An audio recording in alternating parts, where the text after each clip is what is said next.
One, two, one, two, one, two, one, two. What's up, gang? Gang, I may look a little perturbed. I'm gonna try to keep it easy. I'm gonna try to keep it easy. But I have to do this, gang. I don't know what's going on. Well, I do know what's going on. And let me know if y'all can hear me clearly. Let me know if you can hear me clearly out there. Salute to the chat. I see you in there. Salute to the chat. I don't know if y'all know what's going on. I don't know if y'all know what's going on. But there's a lot of tomfoolery, and we're going to discuss this. Salute to the chat. I'm going to talk about what's going on with J. Cole because, man, it's getting real crazy. It's getting real up in the field. All right. Listen, I'm going to show the video. I'm going to be here for a little bit. I'm going to be here for a while, gang, because there's so much to unpack with this J. Cole Lost in Vegas interview. And I'm making a couple people moderators already started, but we're not having no nonsense today, gang.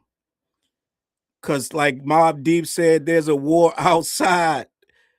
No man is safe right now, gang. They trying to change the culture. And I understand why, but I told you last year that they would. I told you last year that they would. And if you look around, look who's trying to change the culture. Look who the guys that are trying to change the culture, gang. I'm going to be here for a while, man. Get you some snacks, man. Get you some snacks. I don't know if you like trail mix. I don't know if you like cotton candy. Get you something that's going to last a while. I'm going to be here for a while. But, Funny niggas is standing up, gang. Funny style niggas is standing up. And I see where it's going. I've been telling you since the clips dropped. They've been trying to change that word culture before the clips dropped. You saw them attacking that word. You saw academics attacking that word. You saw Drake fans attacking that word. You saw a lot of people, especially when the clips dropped, they was attacking that word culture. Out of nowhere, the culture became a dirty word. And you got a lot of people that ain't even in this country or culture is out there attacking this word, let alone the guys that's in this country and in this culture attacking the word. And I'm embarrassed for some of you guys because you shook your head and said, J. Cole is right. He's cooking. We're going to get to why J. Cole is saying that the culture is a dirty word or don't exist or whatever he said. I got two clips I'm going to play. It's two parts of this interview. Salute the Lost in Vegas. I don't know these guys from a hole in the wall, but they got a big interview for them, and that's amazing. But at the end of the day, I have to start at the start. Lost in Vegas is a very pro-Drake show. Just so you know. So J. Cole going on choosing a very pro-Drake show tells you the energy he's on, right? Now, end of the day, you can go on any show you want, but where you land it says a lot about what you're trying to say. And then when you go on their show, who is very pro-Drake and not very pro-Kendrick, and you say that the culture is a buzzword and it doesn't exist, yeah, we got issues. Because they've been trying to take the culture from us for at least a year, maybe two, since this battle started. The reason that J. Cole is trying to take this word culture from us is because that's who is having the issue with what he did and is still doing. This is one of the worst media runs I think I have ever seen. And to cap it all off, he said that the culture is a buzzword now. It means nothing. Now, just like with the Jay-Z thing, and we're going to talk about Hov, there are going to be people that come in my comments and say, he didn't mean what he said. That's not how he meant it. You don't know what you're talking about, Charles. That's not what he meant, Charles. You're wrong. It ain't too many ways to misquote somebody when they're giving direct quotes.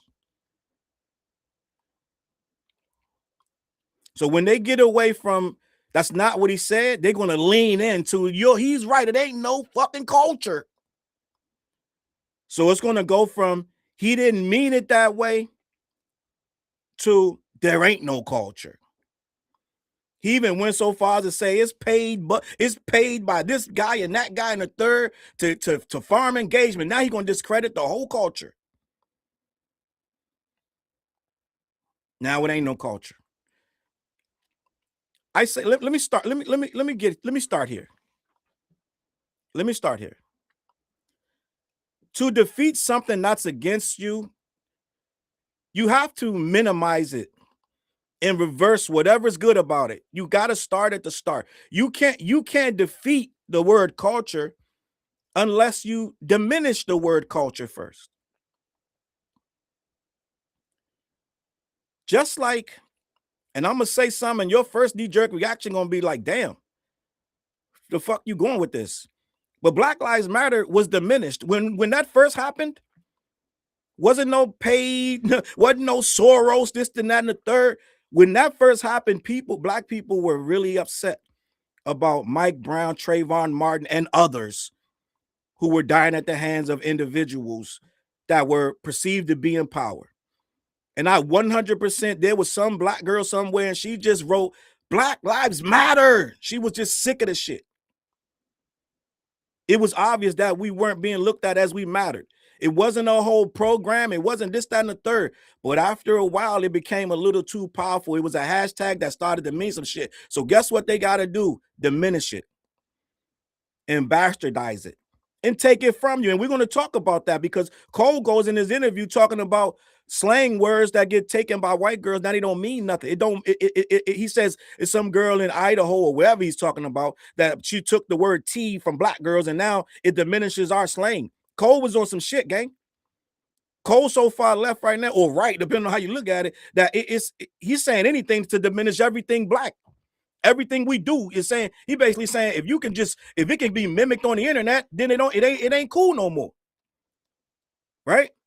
But what I was saying about Black Lives Matter, they took that shit and made it into the worst slang ever. And they effectively, it took them some time, but after a while, like the word woke, right? Woke was not a thing woke was one of our most proudest words. Like, stay woke, my brother. And you know what they did with woke? They turned woke almost into a racist dog whistle. They use woke in a bad way right now. Right? At one point, black people was proud to be woke. We was the opposite of sleep. So we were saying we were woke. And now, guess what? Guess what now? When they talk about Marvel movies and this, that, and the third, what's the worst thing you can say about a Marvel movie? It's woke. Right? Let's just be honest. We gonna cook J. Cole ass today, my G. But the people that try to diminish these words like culture and woke, is because they're the most affected by them. They don't fit into the culture and they're not woke. And they don't care that Black Lives Matter. So we're going to start there because I seen a lot of tomfoolery today, gang. Gang, I'm going to be here for a while, man. I'm just going to be honest. I seen a lot of tomfoolery today. J. Cole shouting out creators. After he just told us he had to get off YouTube, he shouts out 5 creators that he likes, including the Las Vegas guys that he sat down with. He likes No Life Shack, apparently. He likes Knox Hill. Salute to Knox Hill. And he likes some others, right? But this is after he went on that show and told us I had to get off YouTube because the narrative. He tried to make it like the algorithm was sending him all this anti-J. Cole shit. No, nigga, you on there looking at it. I don't get shit in my algorithm that I don't look at. Called algorithm. So he said he had to get off Twitter. Then the only thing left was YouTube. Then he had to get off YouTube because every other fucking suggestion was J. Cole shit. Well, guess what, J. Cole? You gotta look for J. Cole shit for it to be in your algorithm, my G. Just so you know how algorithms work, my guy. J. Cole been telling us a lot of tomfoolery, gang. He been telling us a lot of weirdo shit. But he touched it all. He showed his hand this time, gang. We've been eating food, gang, for 2 weeks straight with these goofy ass interviews. But this one right here, oh my God. He got real comfortable with this one. Because they was chuckling with him. They made this guy feel like this was the greatest thing since sliced bread. We got Cole. We rented out a new studio. This is just for you, Cole, my G. Thank you for being here. Gang, listen. Get you something to eat. We're going to be here. And I'm going to play the interview. Salute to them guys for getting their dream interview, but we're going to have this conversation. Okay? He like No Life Shaq, but didn't No Life Shaq said that was some big ass sucker shit? And now he got a hoodie. Now he got a J. Cole hoodie. Am I bugging out? Did No Life Shaq get a J. Cole hoodie or was it somebody else?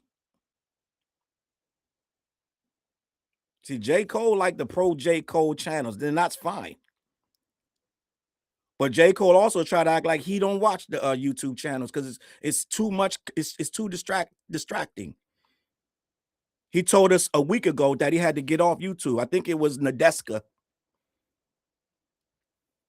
Right? It was either Nadeska or Cameron that he had to get off YouTube. Comes back this week on a new video shouting out niggas by name. I like No Life Shaq.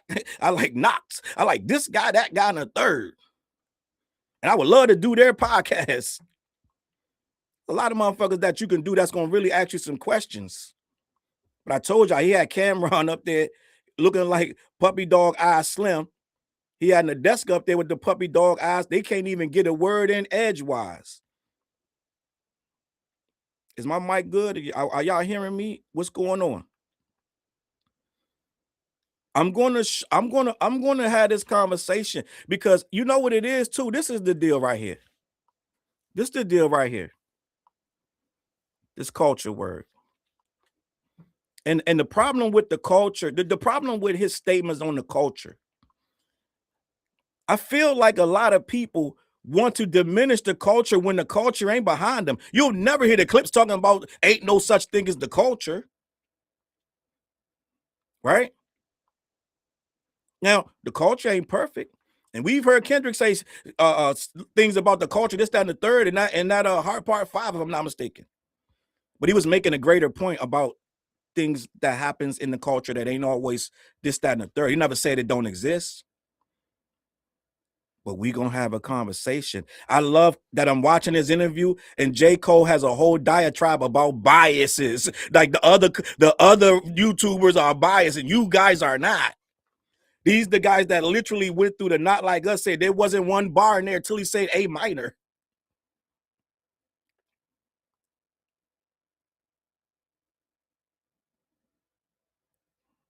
It's impossible to go on a show and say, you guys are cool because you're not biased.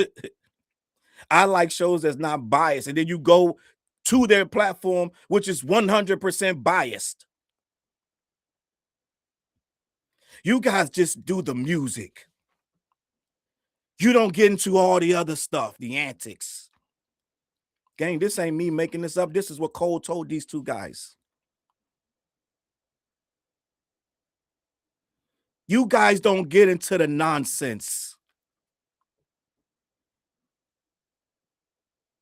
You don't placate. This is what J. Cole was telling these two individuals. Salute to them, because they're just doing their job. They're supposed to do this stuff and get the big interviews and land the deal and get bigger and grow higher. They're doing what they're supposed to do. But when J. Cole get up there with this agenda that we clearly see Jay-Z, I don't know. Listen, gang, listen. I know what's going on, but I don't know what's going on because we just saw J. Cole sit up there and say, we don't need no more battles. They're getting too rough and tough. And he literally said, I dare nigga to try to say he didn't. He said, I don't like what they did to Drake. I don't love that. That's what Hov said. J. Cole been telling you in all 3 interviews, he don't love what you guys did to Drake. I don't know what's going on with this Drake sympathy. I don't know if that nigga knows that Drake asked for that fucking battle, just like everybody else that was involved. Now it's too far, and we got to stop the battle records. Stop it, because Hove don't like them. No, Hove don't like it when you diss Drake, and for whatever reason, I don't know what call these niggas getting from these billionaires or what the fuck going on, but this whole thing to reverse the narrative and we're too mean. I don't know if these niggas know Stan Culture been here since fucking MySpace was around, my G. Stan Culture been here since the only thing you could talk on was blogs and Yahoo Messenger and those fucking little message boards they used to have in those chat rooms. Motherfuckers was divisive and angry talking about rappers back then. I don't understand why it's so bad now that it happened to fucking Drake, who was out here actively trying to be, he was trying to be the one doing all the fucking this, that, and the third. Keep telling y'all, had Drake won that battle, you wouldn't have heard the end of that shit. It would have been 2 days. It would have been 2 years straight of celebrating.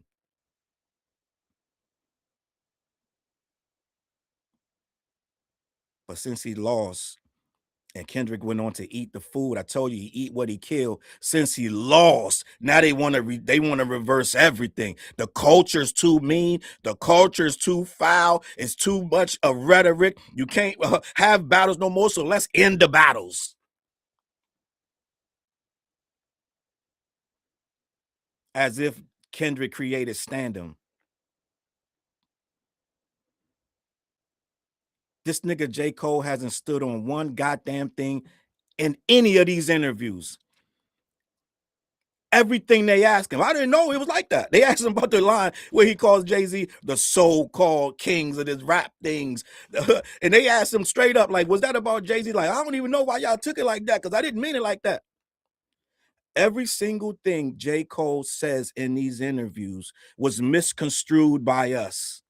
And he didn't mean it. That never once stand on the shit. How can I call you a so-called king but not realize I just fucking dissed you?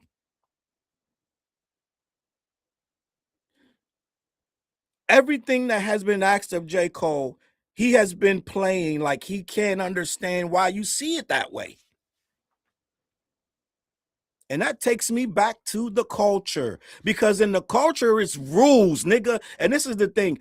When you got rules, some of these people want to pick and choose the rules, and then they want to say, oh, it's something wrong with the culture for having that rule. Nobody was questioning battles. No one was questioning diss records or the angriness of battles or how mean a battle can be. No one was questioning that until J. Cole backed out of his battle, that he was the first one to start. Let's just be honest. I know like that is actual record, it actually exists, but in that record, J. Cole just said it himself. He was not dissed. But somehow he decided to do his 7-minute drill record anyway because of peer pressure. 39 years old, getting peer pressured.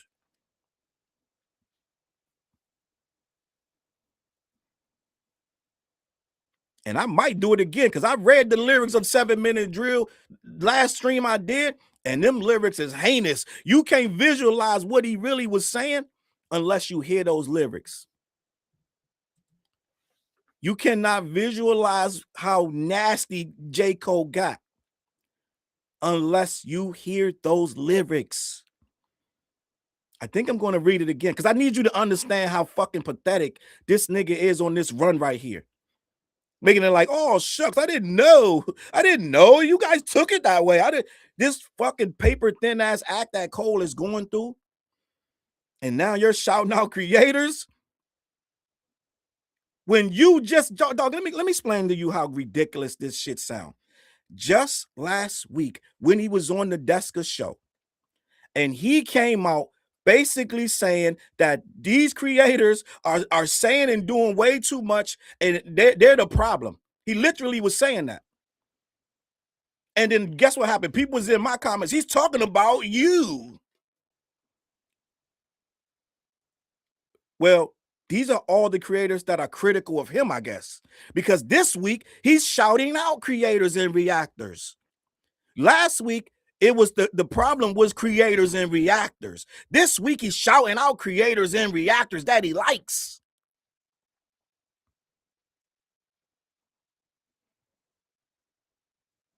And we're going to get to culture. We're going to get to culture. I got the definition and I got a whole lot more to talk about because I'm going to be here. But this is what I'm talking about. Cole is not being 100. This is the worst interview run we have seen in years. I put on my Twitter yesterday. I think last I checked it was at like 35,000. I said J. Cole saw the Clips magnificent interview run and said, I'm going to do that, but way, way worse. And he achieved that. He achieved that.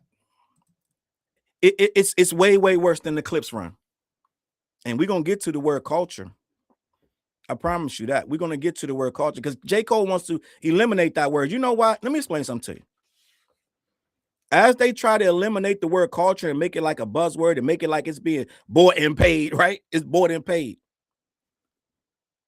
The culture were the people that was using the words like woke, right? We were the ones using that, and they flipped it on us. Took the word, turned it into a dirty word. It's almost racial. It's almost racial, right? It's a lot of things that they took, and now they're taking the culture. They're trying to, but not on my watch. Not on my watch. And J. Cole is one of the people that the culture is starting to side-eye really, really bad. So now he's on his third, fourth podcast, and now the culture is a buzzword. And now you can't trust the culture no more because it don't exist. And I'm going to play that clip so you can understand what's going on. But now all of a sudden, the culture, do you know? So let me read this, what the culture is. Let me read this, guys. Get you some M&Ms, gang. We're going to be here. The meaning of the word culture, it has two definitions that I can discern. One, the arts and other manifestations of human intellectual achievement regarded collectively. Quote, 20th century popular culture. That's an example. The other meaning is number two, the customs, arts, social institutions, and achievements of a particular nation, people, or other social group. Number two is what we're talking about. I'm going to read it again. Right? And Alicia's right. J. Cole, I believe he has a communications degree. So him playing dumb is don't make no sense. But let me read this. The customs, arts, and social institutions and achievements of a particular nation, people, or social group. Customs, arts, social institutions, and achievements of a particular nation, people, and other social group. Now, that can be described as hip hop, right? A social group. Now, to say that there's no culture is the most disingenuous shit ever. But do you know why he's saying that there's no culture and it doesn't exist? It's just a buzzword because that very culture has turned on him. But do you know why that culture has turned on him? And a lot of his fans are really, really up in arms, trying to this morning, trying to get in front of this and make it like Cole is right. You're just mad. A lot of them ain't the culture either. But a lot of them will turn their back on the culture for a particular artist. I try not to do that. I just had a whole diatribe against Jay-Z, and I'm a big Jay-Z fan. But when Jay-Z said the culture don't need no more battling, oh yeah, I had to sit with that for like 3-4 minutes, and I had to be like, ain't no way that you're going to spin this into nothing because it ain't nothing to spin. He said it. So guess what, Charles? You got to cook Jay-Z, and I proceeded to do so. So right here, Cole is right there. Now he has a problem with the culture. You know why? Because the culture, the one that they're trying to diminish and say don't exist, they're the ones that's saying you can't back out of a battle. The culture, right? Do I got to read? I'm going to read it one more time. The culture, the customs, arts, social institutions, and achievement of a particular nation, people, or group, or social group. That is hip hop. And hip hop as a collective was on J. Cole's neck. And when you summed up who was on J. Cole's neck, they were calling it the culture. So for 2 years, J. Cole had to hear that term culture. He had to hear people try to diminish that term culture because it's a real thing. It's a real place. It's a real space. So the only people that really had an issue, you got to think, the only people going to have an issue with the laws and rules of the culture are people in the culture. So with those people saying, you can't back out of a battle, J. Cole, that's sucker shit. Guess who's saying that? Who even knows about battles other than the culture? So J. Cole been getting his ass handed to him by the culture. So now he's on the Lost in Vegas show talking about it's a buzzword. It's being bought and paid. So now you know what J. Cole's trying to say? All of them people saying that I came back out of a battle, they're bought and paid for. He wants us to believe that the real world don't think that he's lame for that. When he said this the lamest shit I've ever done. Do y'all know J. Cole said that on his Dreamville stage? I ain't make that shit up. He said that. He said, this is the lamest shit I ever done. He claimed he came out an hour before. He came to the conclusion an hour before he went on the Dreamville stage that this was the lamest shit and I'm going to apologize to Kendrick. Which we all know was only because the culture didn't accept the fucking record.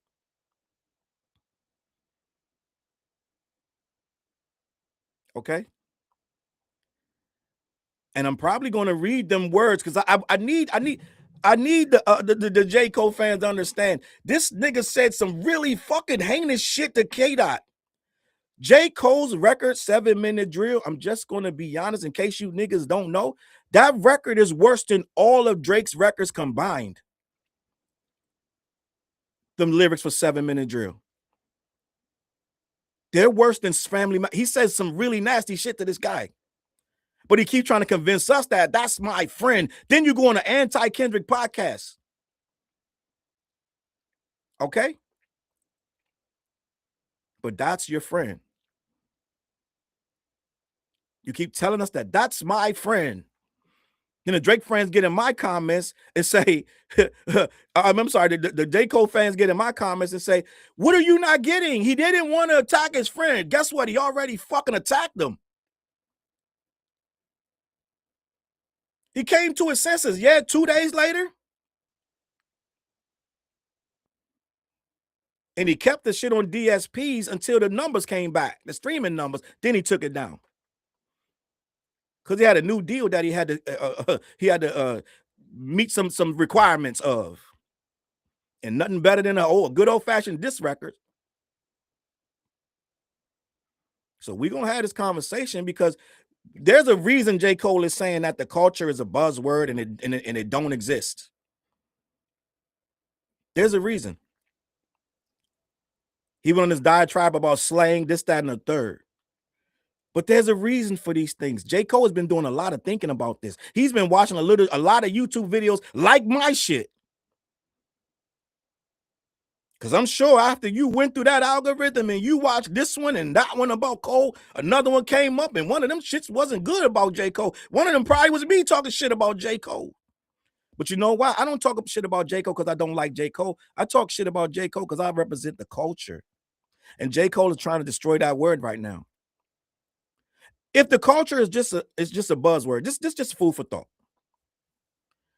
If the culture is just a buzzword, then why were most people arguing about him backing out of the battle?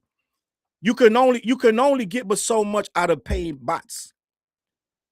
There were mad people still to this day not jacking him backing out of that battle. Culturally, it didn't look good. And 2 years later, they're still saying that. If culture don't exist, why are those creators that he like still trying to convince us that we're wrong for still holding on to that? Wayno and others, they still trying to tell us, you still holding on to that? Y'all still talking about the battle? Yes, nigga, sometimes shit you do has consequences. And you went against the culture. And you haven't done nothing to prove us that we should let you back in, or we ain't even kick you out. But now at this point, okay? We saw what you did with 7 Minute Drill. We saw how heinous shit that you did. And we saw that people wasn't feeling it. So you deleted it. And then you were supposed to be falling back. But then you come back with Port Antonio, the love letter to Drake. We're like, wait, what the fuck do Drake get a love letter fucking for? Ain't you supposed to be Kendrick? Why are you leaning Drake? But you keep trying to tell us out the side of your face, Kendrick is your fan. I mean, your friend.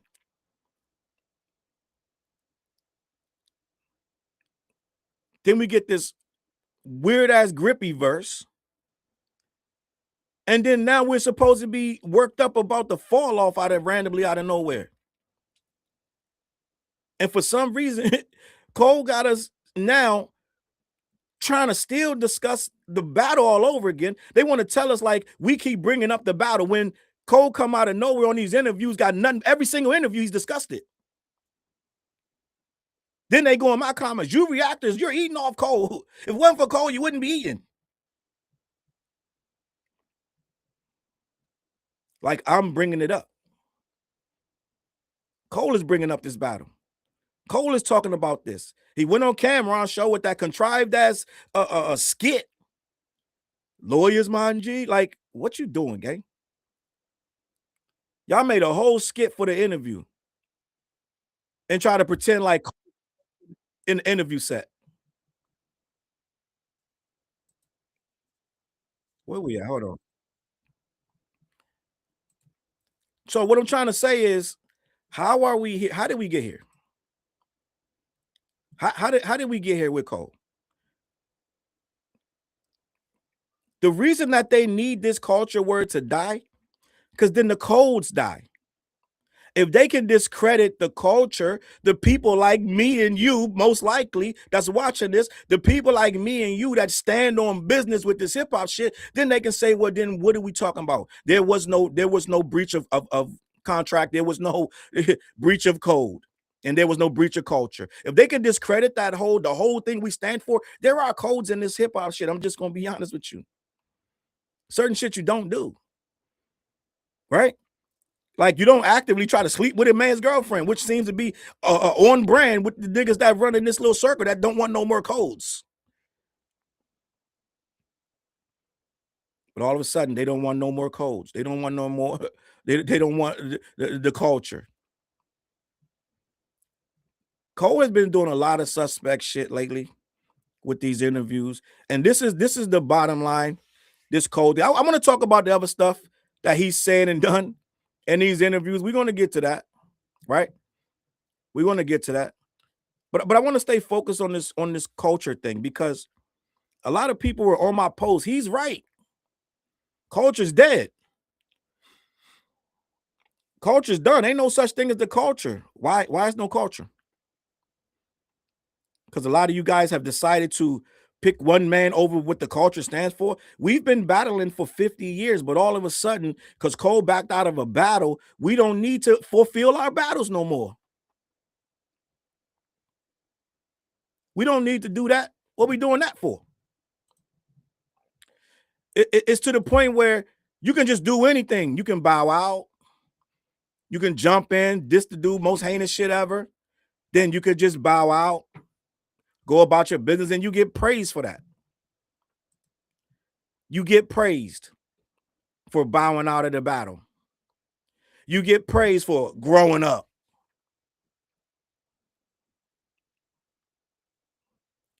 Why are you getting praised for growing up when hip hop is about competition?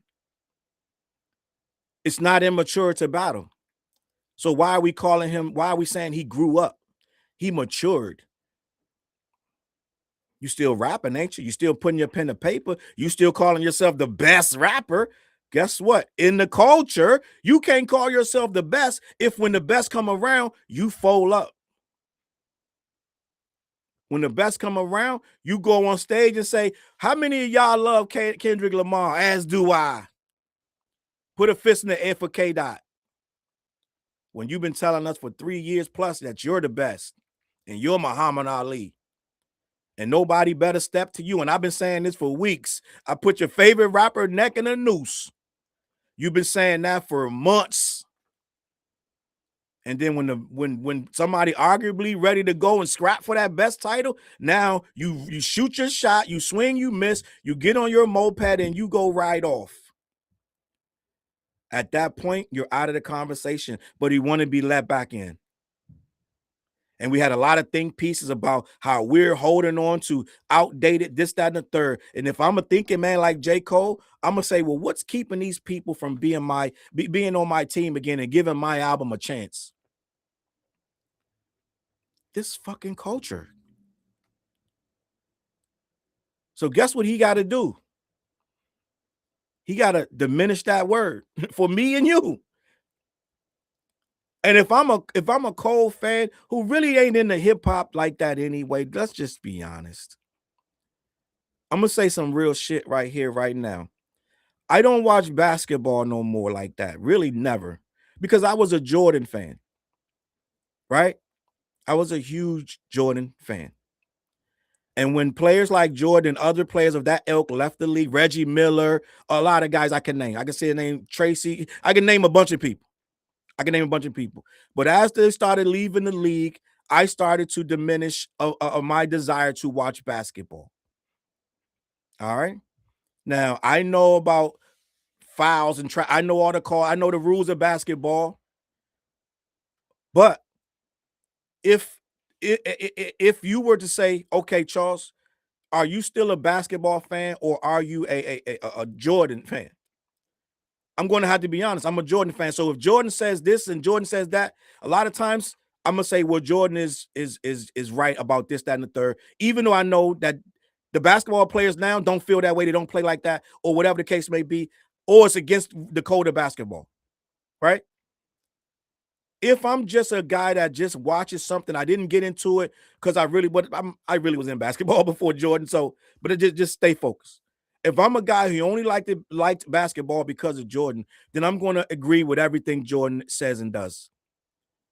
This is what we got with these J. Cole fans. They're going to agree. They're going to ride and say everything that J. Cole says and does is facts. So when J. Cole backs out of a battle on some scary shit, no matter how you look at it, no matter how you try to slice it up and dice it up, it's weak. It goes against the code of the culture. It's never been done. Either you didn't battle or you battled and you stood on what you did. You've never jumped in and then jumped out 2 days later and big up the guy that you just dissed and say that he's great and I hope he forgives me. And if you come back swinging, I'll take it on the chin. That shit never has happened before. So J. Cole fans had to pivot and start to figure out a way to smooth this over. And so the narrative became, you guys are Neanderthals. You want to see black men fight. No one wants to see blood. This is getting dangerous. Don't you remember what happened to Tupac and Biggie? Have you guys learned nothing? Mind you, these are the same people who that when 7 Minute Drill dropped, they was the ones bumping that and saying how dope that was. And then 2 days later, they had to eat that shit like oatmeal and flip the script, but they don't mind flipping the script. Because they're not hip hop heads. They're not fans of the culture. They're fans of J. Cole. All right. So therefore, J. Cole can flip flop and do whatever. And then we look like the assholes, right? That Reddit, what's that Reddit shit? Am I the asshole? I guess I'm the asshole. Because I still feel a way that you ruined the rules of the culture and then you got everybody riding with it. That was the worst part about it. You stepped on the rules of the culture, but then you had people changing the views and trying to ride with the shit. Instead of being like, okay, Cole, we can forgive you. No, it wasn't we could forgive you. It wasn't that. It was that you niggas have to forgive him because he's the bigger man. And they try to make Dot and turn into a hater. They instead of all these motherfuckers is just subbing each other. Now the narrative is Dot is a hater. Right? Now it can't be that we all rappers and we rap, we sub, we do this. No, it turned into Cole is the bigger man. Drake is the greatest, and K Dot been hating for years. The narrative turned into Dot is a hater. And that's why we got a lot of divisiveness in this shit. A lot of people, let me explain to you. A lot of people felt the way when J. Cole backed out of it. We was like, oh man, this is trash, this is corny, And a lot of these reactors, even the ones that he fucking his name and saying they're great, they had something to say too. But at the end of the day, that would have ended it. We would have been like, all right, fuck it. This nigga did it. What happened was when his fans start trying to tell us we don't know what we're talking about, we ruined it, and they try to change the narrative of hip hop in and of itself, that hip hop is immature. And now we got Jay-Z reinforcing that shit. And somehow what we've been doing for 50 years is now we got to clean it up for what? As if we invented stand-up, as if we're the problem. Jay-Z literally tried to tell us we're the problem. Kendrick was the problem. Jay-Z, I don't know if you remember, you put Kendrick on the stage with the exact same song that you're saying is the problem. You put him on the Super Bowl stage and gave it to many more people that never heard it. But somehow Kendrick and battle records and diss records are now a problem. And the reason you know why J. Cole and Jay-Z know they're wrong, because they both say, I hate to say this, man, I know how it sounds. They both said the same lame ass shit. I can't believe I'm saying this, but I have to say it. No, you fucking don't. You want to say it because there's a narrative going around. And I tell you, Ho's my guy, been defending Ho through all this shit. Epstein and Diddy, all this shit. Because when I see what it is what it is. When it don't make no sense, then it's dumb. I'm going to say it. But when it's real, it's real. And right now, this is the saddest commentary I got to give you. But the three niggas that lost are got the loudest fan bases trying to get battling up out of here. And now culture is the problem because the culture won't let you fucking forget it. Niggas really think 2 years ago was long. It was us 2 years ago. Nigga, we still talking about Takeover. Was that 01? What's that, 25 years ago? We still can recite the lines from Takeover right now. We can still recite the lines of Ether right now. So I don't know how you feel. Something that just happened 2 years ago is supposed to be old news and we supposed to forget it. But at the end of the day, we watch Jay-Z come out and say, you guys were too mean to Drake, and I don't think I love it. And now here J. Cole is a few weeks later. If the culture don't matter, J. Cole, if the culture isn't real, because he goes on to say that a lot of people don't think for themselves. I hope I have that clip in here too. He said people don't think for themselves, they just go with the wave. And then he tried to say that the wave is the paid bots or whatever, and they're the ones that's controlling the narrative.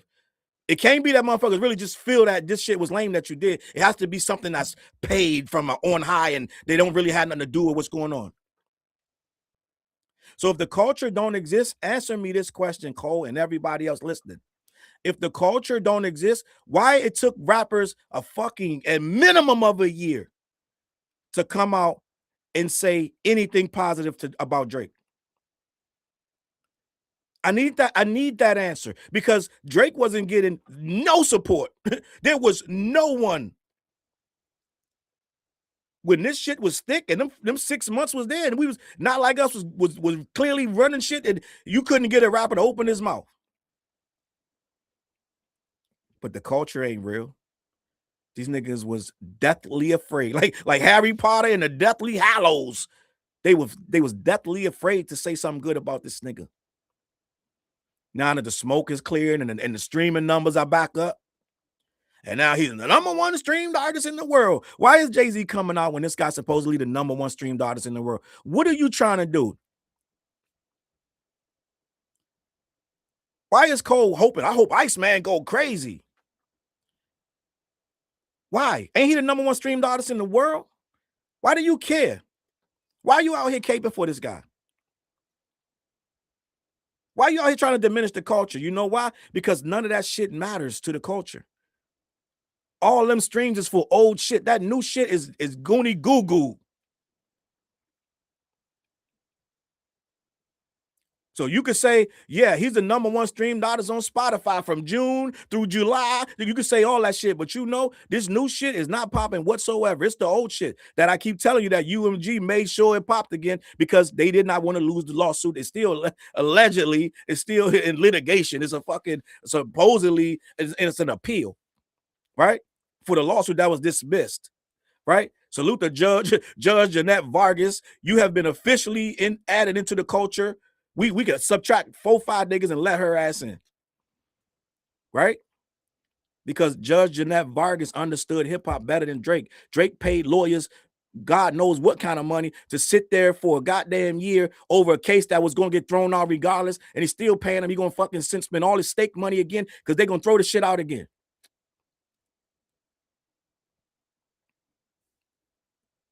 And you know what Judge Jeanette Vargas wrote in that goddamn the dial when she did the motion to dismiss or whatever the fuck she did?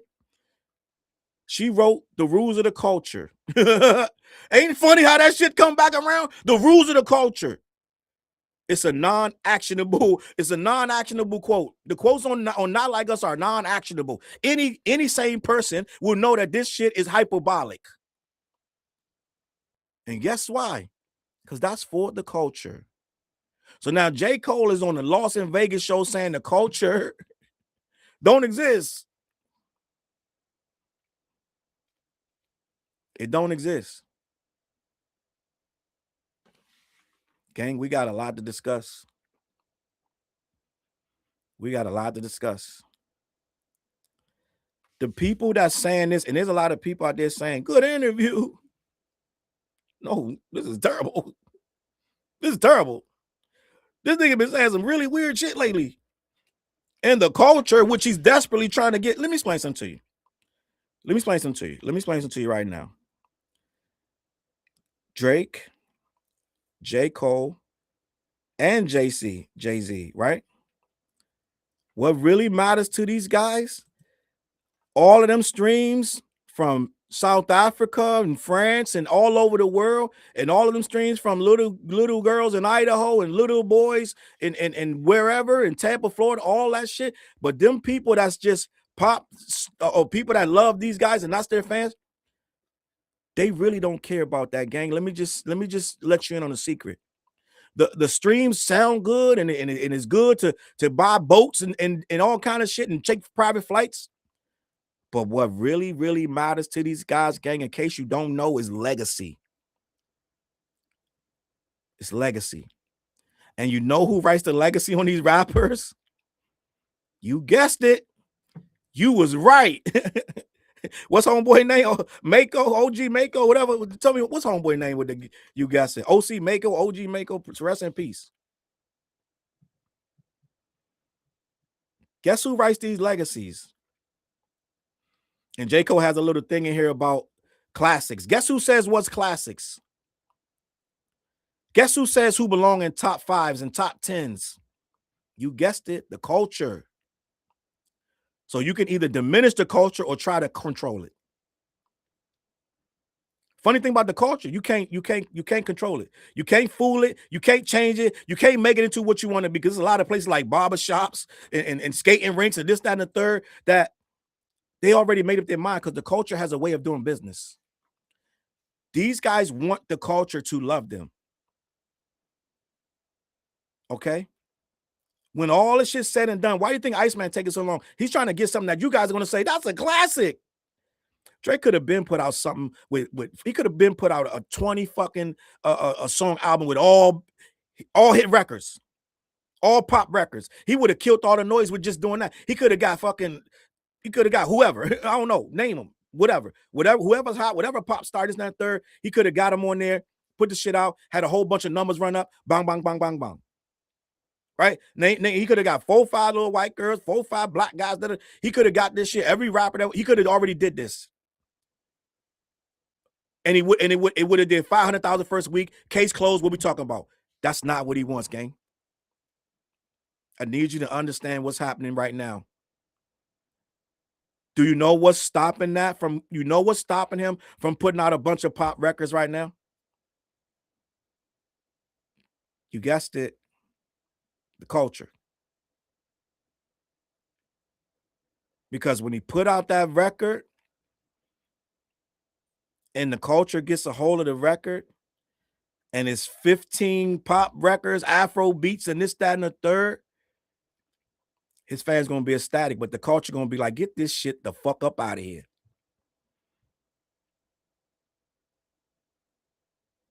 That same culture that don't exist. And we loud as shit online, gang. That culture that J. Cole seemed to forgot is out there. He wants to rewrite the narrative and paint a different pretty little picture that the culture ain't nothing but bots. It don't exist. So now they got to rewrite the culture the same way they did woke. Now it got to be a dirty word.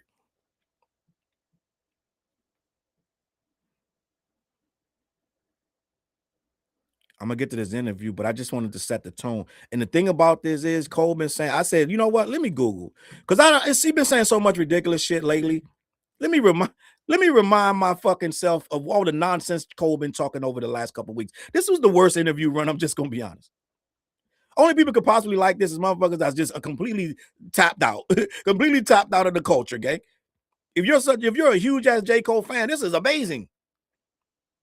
But for some reason, I can write any kind of post about Jay-Z. I'm sorry, about J. Cole fucking up these interviews. Shit goes through the roof, anything. So somehow, some way, there's a lot of people that agree with me, but somehow J. Cole is trying to tell us the culture don't exist. Let me ask you a real question, Cole.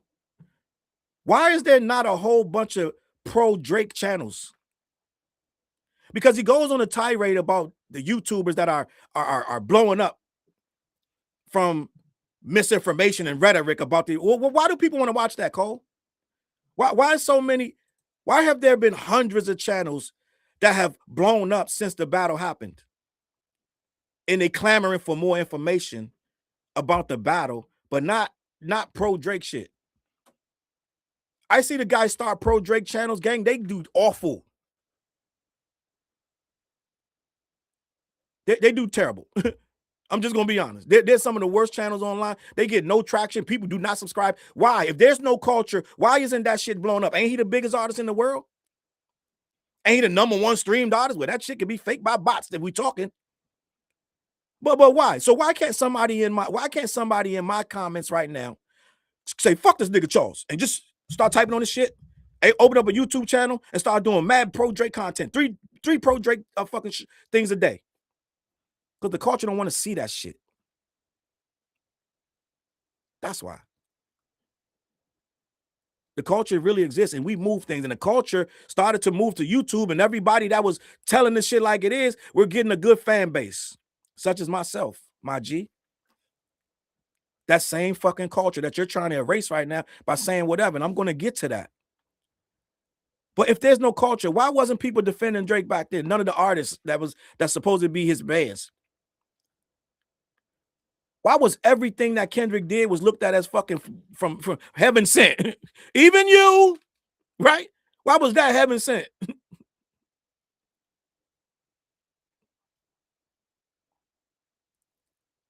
Because the culture stood on one side. Why do and this is the best question. This is the best question for the people in the back, right? That still saying fuck the culture shit. This shit don't exist. One of the biggest complaints, I tell you, I love my brother-in-law, but one of his biggest complaints is that you guys weren't fair to Drake. Whatever he did, you guys said it was wrong. If he did this, you said that was wrong. If he did that, you said it wasn't fair. They started using words like fair. Words like fair. They were using fair in regards to the #1 rapper in the world. Allegedly, the #1 rapper on earth. They start using words like, why is this not fair? They still make complaints that Family Matters was the better record and you guys just aren't listening right because you're not being fair.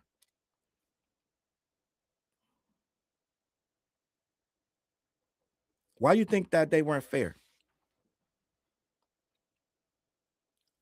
Why do you think he brought out? So let's start there. He brought out, was it push-ups first? He did that. He did that. He leaked it. People thought it was AI. When it got a good response, he claimed it. Cleaned it up, shined it up, mixed it up. All of a sudden, it's called push-ups and it's on DSPs.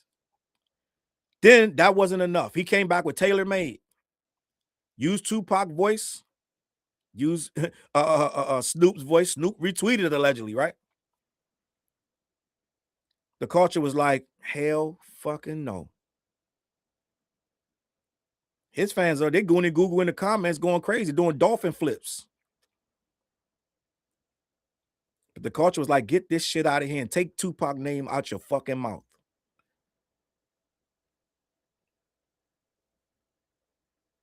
Kendrick literally dropped Euphoria, and most of the culture said he won. with Euphoria. I'm just gonna be fucking honest. I was there. I wasn't saying, I said, no, we need more work. It's gonna be a back and forth. So let's see what happens. Then we got Family Matters. We got Meet the Grams. We got 616 in LA. And then we got a complete cave back out of the battle with the Heart Part 6 talking about you took this to you did too much. I'm out. I would have liked it, but you did too much. You finally made a record I could dance to. And I'm out. Then he hung up he got off offline and text his lawyer. Is there something we can do about this? I'm sick of this record. Can we get Lucian Grange too? Because his ass pissed me off last week at that card game. So out of nowhere, he's suing. Now, why do you think he did everything he could to win that battle? Then he went and sued because he lost it over a record that didn't even need to be done because people had already said he had lost before Not Like Us had dropped. Why do you think the people were saying that he lost badly? It's like 80-20. It's the culture. And I'm gonna tell J. Cole some shit he might not know. The culture didn't like Drake for a long time. This is not, this ain't fucking news, my G. Ever since Drake ain't had no damn mustache and was still looking like a little ass kid, the culture was side-eyeing him. He had to get a lot of people to co-sign him before people start saying, okay, we'll give him a shot. He came in on some really cool shit. He was humble. I like to call him P. Code Aubrey. I liked it. I liked it. I was like, oh, this young nigga from Canada, let's see what he do. Right? He used to come here and go to the college campuses and this, that, and the third. When he was just coming up. We thought he was humble. We thought he respected the craft. And we thought he was going to be like a Fonte type of MC that kind of did his thing, but he was a hip hop head. We learned pretty quickly once he signed that ink on that Cash Money, right? And Lil Wayne tried to tell him, just be yourself. Don't be me. Be you. But we started to see the shift, and we started to see a lot of people start to take him this way, that way, in the third. And we started to be like, hold up, P. Code Aubrey, look, he a little bit different. This nigga swag different. This ain't the nigga we used to see at them shows back in the day. And this nigga ain't Fonte no more. We don't know what's going on. And it kind of changed. We saw a lot of we saw the progression get to be a little bit of you got to be confident. You got to be borderline arrogant, but it got a little wonky. And a lot of us start being like, hold up, ain't this the same little nigga from Canada? We know this nigga ain't no mob. What's going on, gang? So a lot of the culture was checking out of it, the rhetoric, but he didn't need you no more. Because they started aiming for big records, pop records. Every record had to be bigger than the last record. Every record had to sell more units than the last record. Lucian Graves told you, I have a very vested interest in Drake's catalog. So no, Your Honor, I would not be trying to destroy Drake in one crazy summer over a negotiation, which makes no sense. I got more money in him than the damn negotiations y'all keep trying to say I'm trying to mess up.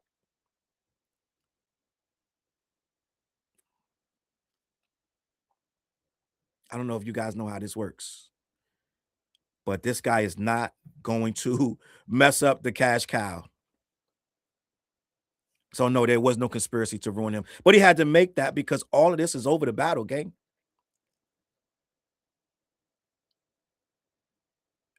Let me take it a step further. Drake's the whole lawsuit If UMG, let's talk about the first iteration of the lawsuit. He claimed they're using bots, this, that, and the third. That whole lawsuit could have made without putting Kendrick name in there anywhere. If they're trying to ruin your negotiations and they're doing skeevy, slimy shit, all this stuff that you said, and iHeartRadio and Spotify, you named all this stuff that they were doing that was so shaky, which he had to take all out of the lawsuit because he couldn't prove it. But let's imagine if all of that, if you had all that information, you could have sued UMG for, like, they tried to make him the hero. Oh, he's doing this for the independent. He's doing it for the little man. It's the little people. He's bringing down the corporate. You guys are dumb because you don't understand. This is a fight for the little guys. Remember that narrative? He was exposing UMG. I do know he took all that shit out of the lawsuit and became about defamation. Couldn't even prove that. So the simple fact of the matter is we're at a point now where all of these guys are doing a lot of stuff to correct the wrongs of them losing or looking embarrassed because the culture is still laughing at them. Right? A lot of people don't understand the culture got power. This is why LaRussell shut down his Instagram and all this shit, because the culture is coming at him. Even you, right? The culture's coming at him because they're like, no, we got certain things we stand on in here, and you're not going to play with God. You're not going to play with the devil, and you damn still ain't going to play with Epstein. This is why people are feeling away about that. And most of these people that feel away are from the culture. The culture that J. Cole is somehow now trying to erase so he can get back in this thing and be the #1 rapper when he claims he don't even believe he's #1 rapper. He don't even believe he's the best. Ask me, am I the best? J. Cole, are you the best? Shit, it's a guy named Black Thought out here. Nigga, just say yes or fucking no, nigga. Please? Please don't, please. We don't got to be treated like idiots. What rapper gonna not say he's the best? Just say your shit and move on. Stop trying to fucking, like, I don't understand. So let me read this, man, because these interviews, this run has been crazy. So I said Google. There's so many things I can't even keep up. I've been doing videos, but he's doing so much Google shit, I can't keep up with it all. So I said Google.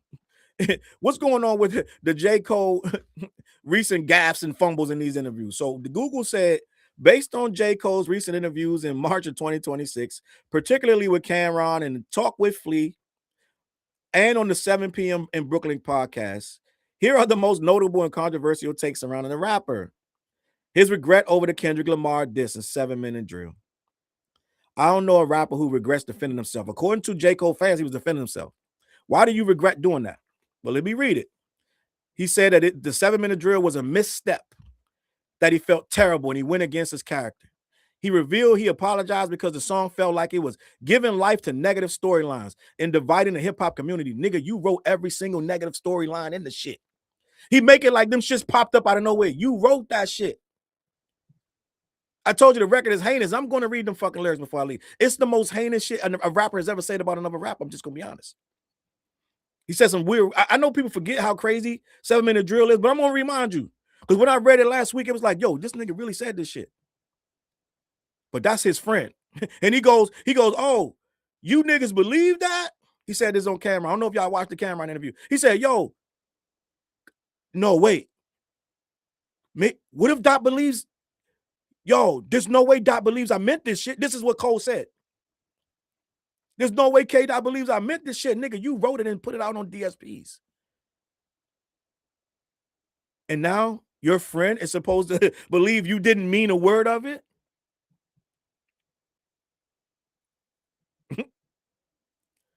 Sound like some villain shit. Let me continue. He didn't want to divide the hip-hop community. I don't know, you didn't know that it was going to divide the hip-hop community when you made a whole rap dissing this nigga's catalog? Let me continue. He admitted that the best rapper claims aren't always genuine. Cole admitted that his bravado-filled raps claiming to be the best are not always genuine. How do you say that with a straight face, gang? I've been calling this nigga Slim Jesus for a week. This nigga is Slim Jesus from Vlad TV, the little white boy that made all them drill records. Then he came out one day and said, yeah, I don't do anything. I don't do any of this drill shit. It just sounds good. J. Cole Slim Jesus right now. Let me continue.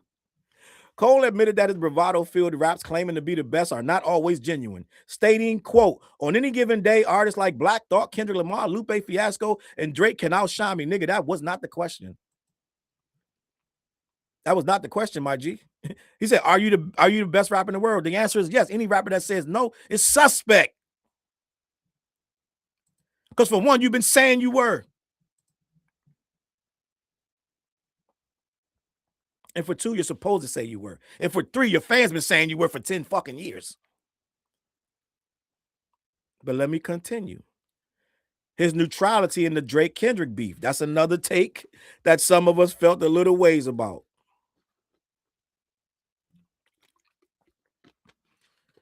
He argued that he was disgusted by how the rap world forced fans to pick sides. This nigga cannot be serious, gang. In the Drake-Kendrick beef. So what did you think was going to happen when the beef started? When these two guys started battling, no one was going to pick sides. They were just going to be like, yeah, bro, they've been picking sides in rap beef since fucking, what's my guy? The fuck Compton. It was motherfuckers that rolled with Dr. Dre and Compton and motherfuckers that rolled with Tim Dog. When Tim Dog made Fuck Compton, which was showing basically New York's hate, just to be honest, New York was hating on the West Coast. Tim Dog was the only one to say it.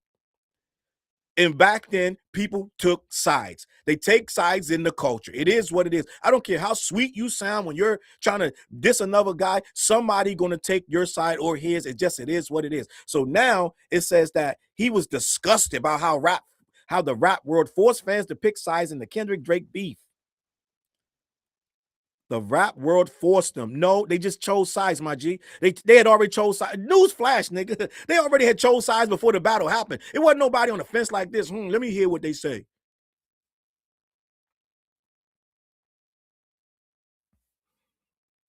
It's dumb nigga logic, eh?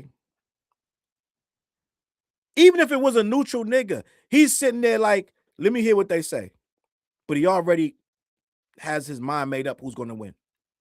There's no way you win to that battle not thinking one or the other. But let me continue. He compared it to partisan politics. He claimed he chose to step away because he didn't want to lose a bro over a battle, saying, quote, I wouldn't have lost a battle. I would have lost a bro. All for what?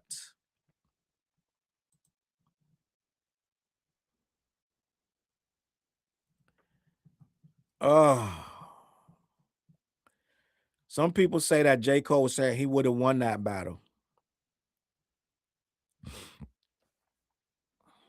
I think that J. Cole says so much shit. He means 10 different things in every kind of quote he says. And won't stand on none of them if you press him. None of them. I've never seen a nigga with more excuses not to stand on something in my entire life. So I can't even tell you what Cole means, because if you sit him down, he gonna sit there and talk for 5-10 minutes and spin the shit so many ways, your head gonna be spinning around like a top by the time he done. And you're gonna be like Cameron, right, right, right, mm-hmm, right, right, right, mm-hmm. I was calling Cameron Sling Blade. Mm-hmm. Mm-hmm. By the time this nigga get to spinning and dipping and jumping and flipping and doing all kind of nonsense. End of the day, Cole throws these crazy disses and then calls you his bro. I don't got not one friend on earth that I can come out and hit him with the 7-minute drill and still expect him to take my calls. I'm just gonna be honest. You didn't even let him get a get back. You delete the shit 2 days later at the Dreamville Fest. You apologize 2 days later.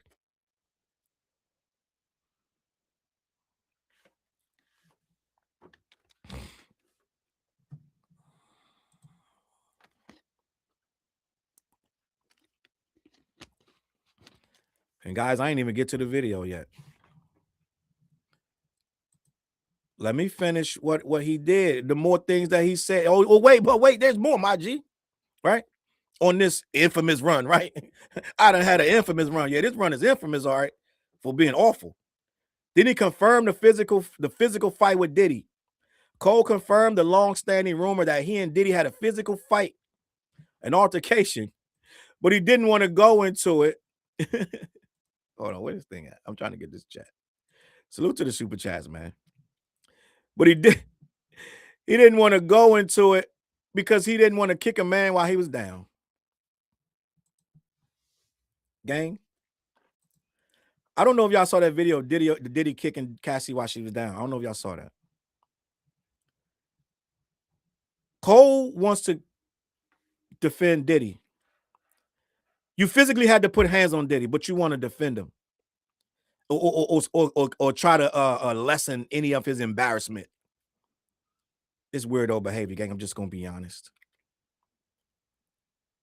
Why even confirm the fight at all? If you don't want to say, just say, I don't really want to speak on that. But you're going to confirm the fight, but then you're going to tell, was it Cameron or you got some things wrong? Whoever it was, yeah, he got some shit wrong, da-da-da. But I'm not going to tell you what's wrong, but I just want to let y'all know it wasn't wrong. I mean, it wasn't like that.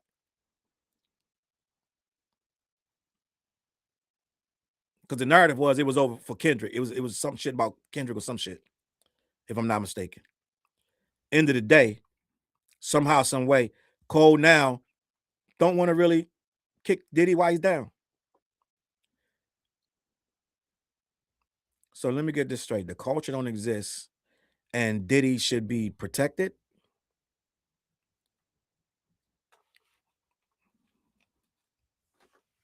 Let me continue. He admitted to misrepresenting himself. He told Cameron that he often misrepresents himself in his music to fit a certain narrative of braggadocious rap, which contributed to his decision to step away from the Big Three conflict. He also I don't know if you paid attention to his explanation of the lawsuit with Cameron. He really was like, Cam, this lawsuit got misinformation in it. You're basically lying. He told Cameron literally to his face, yeah, the stuff in this lawsuit is not right. Well, Cameron put the stuff in the lawsuit. And Cameron is sling blade. You right. It's wrong. I messed up. I'm lying. Weirdo shit, gang.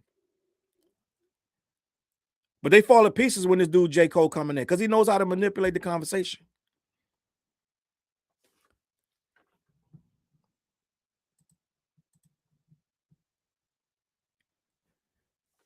The controversy and reactions. The reactions to these interviews were divided. Some fans appreciated the honesty and maturity, while others criticized him for ducking the smoke and not standing by his competitive lyrics, with some arguing his 7-minute drill apology was cringe and weakened his status as the GOAT contender. Ain't no contender for no GOAT. Ain't no status of no fucking GOAT. That's why he wants to end this culture talk. Because he wants to still be the GOAT, even though he backed out of a battle. You got to understand what's going on. Like I said earlier, J. Cole and Jay-Z and Drake all are worrying about their legacy now. And the only thing stopping their legacy is the narrative. And guess who controls the narrative in hip-hop? OG Mako said it. You right. The culture. The invisible culture that J. Cole now wants you to believe has zero power. I'm bugging out. Cole wants us to realize or believe that somehow he's still in the conversation for GOAT. Cole wants us to forget everything that's happened, everything that was said, everything that was done, and somehow, some way, put him back in that top 5 conversation. And the only thing stopping him is the narrative of the culture. He even went on a tirade against narratives of all things, gang. In this interview, he goes on a tirade against narratives, gang. I can't make this stuff up. It's like a politician trying to get back in office. And everything that made him goofy, he gotta object to it. And that's what he's doing. And that's why he's saying these things. You know what? Fuck this. We doing this. I'm gonna read 7-minute drill before we get to that video. You niggas gotta go to work and check out. Thank you for sticking around. But we doing this. We doing this. Because it don't hit right unless you understand this is bro that he wrote this about. I need to understand what's going on. We doing this. This is happening, gang. I need you to understand that this is the bro that J. Cole keeps. This is the interview. This is what the interviews won't do. They won't say, well, let me just ask you a question. Why did you write 7-minute drill? Now, in that other interview with Cameron, he gave a lot of nonsense about being peer pressured and this, that, and the third. But let me read these lyrics so you can see what he thought was right about his bro. All right. This is the 7-minute drill by T Minus, Conductor Williams, and 2 more. Is off the mic, delete later.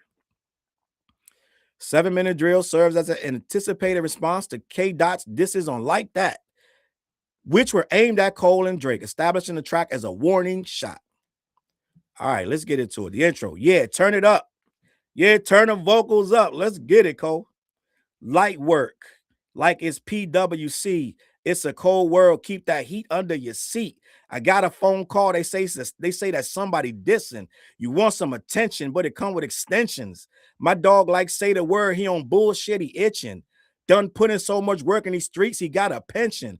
I told him chill out. How I look having henchmen. If shots get the pop, and I'm the one that do the clenching. Cole's talking crazy. He talking about extensions, shots getting popped, henchmen. And then the niggas dissing. Okay, let me keep it. That ain't even the verse. That's the chorus.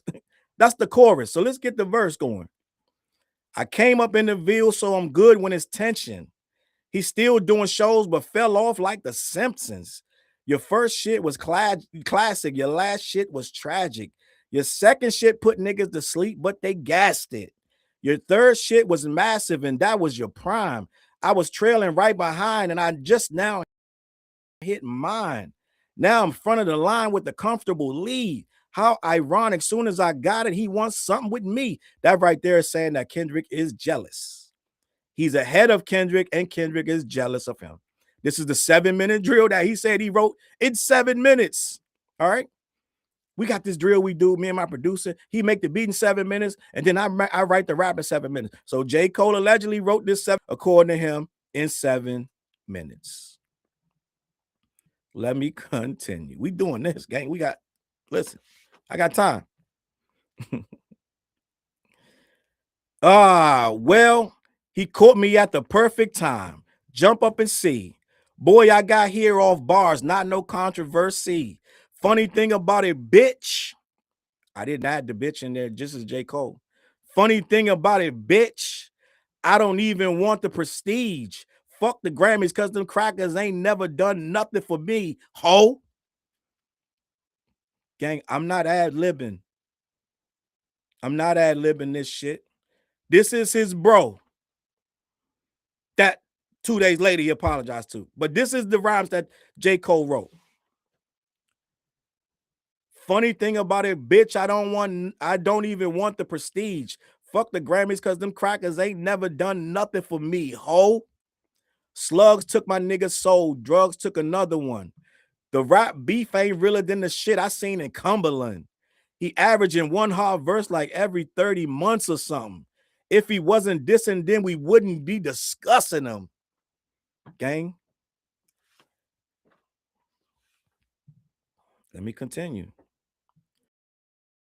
This is his bro. This is his bro. And he wanted K. Dot to take this like it was just sparring. He uses some really soft words, really soft lingo in these interviews. Now it's just a little tap, and he was going to tap me back. He said in the interview, I thought I was just going to tap him. He'd tap me back, and then when I get to the record, we'll fuck him up. This is what he said, gang. He said this 2 days ago. But he wants us to believe he grew. Right?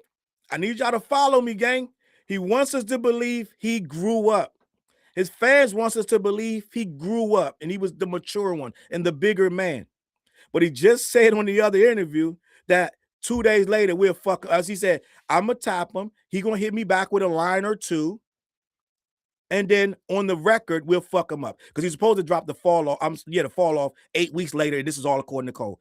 Stop me when I'm lying, J. Cole fans, but here we go. So let me continue with the soft ass record about his buddy. He's like, oh, it's just a love tap, right? Okay, let me continue. This is his bro that he wants still have access to. If he wasn't dissing, then we wouldn't be discussing him. Lord, don't make me have to smoke this nigga because I fuck with him.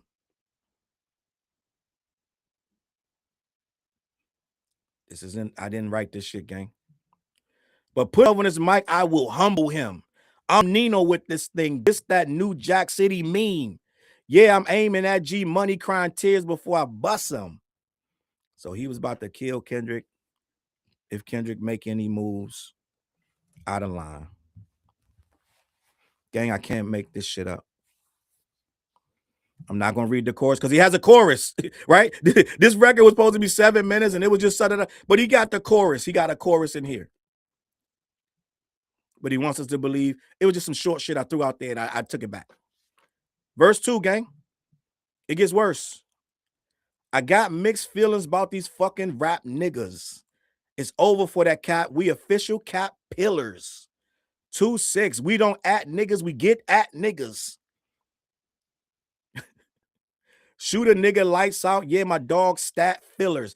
This is the monk with the walking stick, walking the land, trying to find peace. He's walking around doing podcasts and telling everybody it's not what you think. I didn't mean it that way. But these are the lyrics that he wrote. Stat stuffers, triple double, get your ass black duffled, body bag, body bag, body bag. Cold world, your instructor for Pilates class.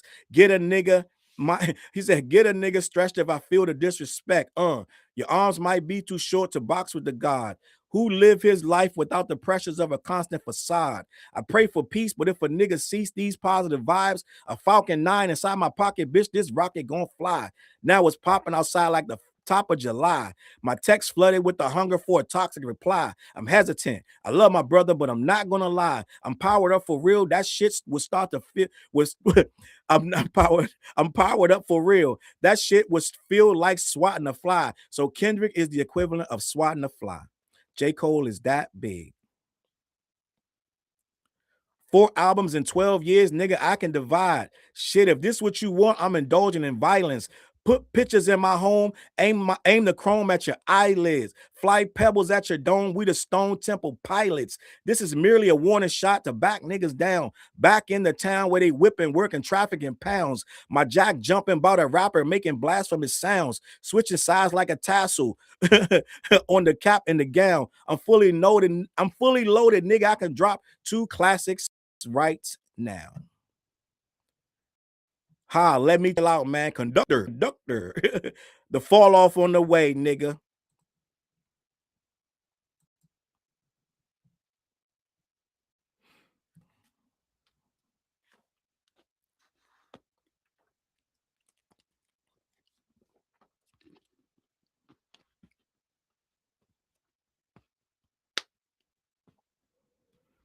It's me. Hi. I'm the problem. It's me. I'm the problem, gang. This ain't one of the podcasts he's going to name as one of his favorites. And I'm okay with that.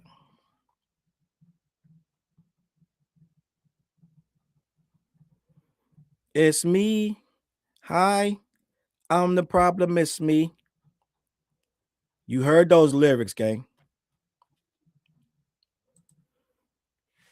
Not only do that sound like you really was going off on a nigga, it sounds like you don't like the nigga. Falcon 9s and all these guns. His catalog, and you gonna swat him like a fly.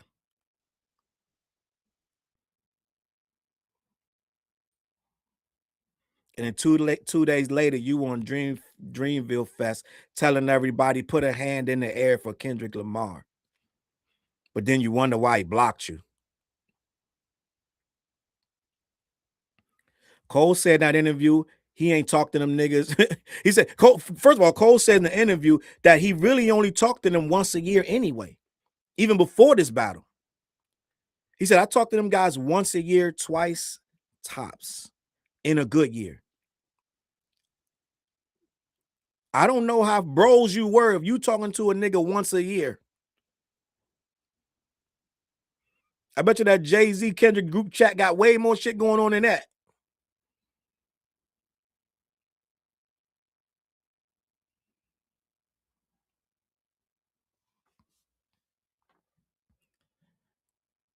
And Cole wants us to believe that he's he wanted peace.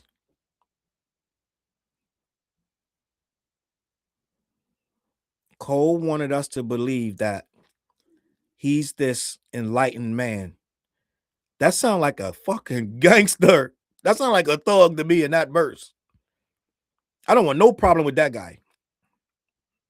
He coming in your house, putting the guns to your eyelids. I don't want no problem with that guy. No smoke.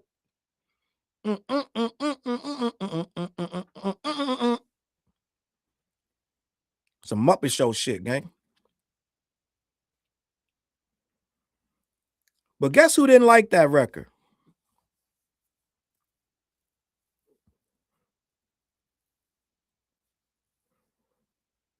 The Culture. Guess who was on Twitter immediately, if not sooner, saying, nah, Cole, this ain't it, my G. I hope you got something else. And this one, I still was under the spell because I was trying to defend the nigga. I was like, man, let him live, man. He gonna bring something else, da. I was saying this, that, and the third, trying to give this nigga some grace. Because I hadn't seen him for what he is yet.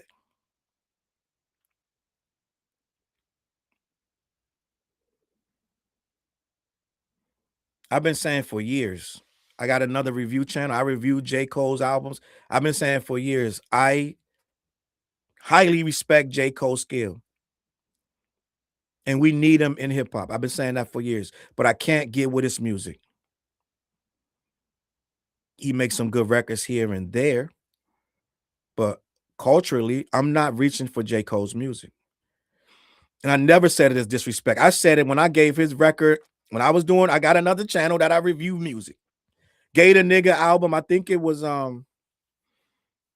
what's the joint? I reviewed 2 albums on that, I believe. KOD, and it's something after KOD if I'm not cracking it up. And I said the album, I said it was an A++, some shit like that. But I said it's a caveat with that because I know what good hip hop supposed to sound like. But for some reason, I just can't return to J. Cole's music. Not a diss. I said he made good record, but it just doesn't make me want to play it again. There had to be something culturally in my spirit telling me this shit's not real. Now that I'm older and wiser, I realize something wasn't real about it and my spirit knew it. And what is J. Cole doing right now? Openly admitting that it ain't real. The off season. Salute the Dim Jam.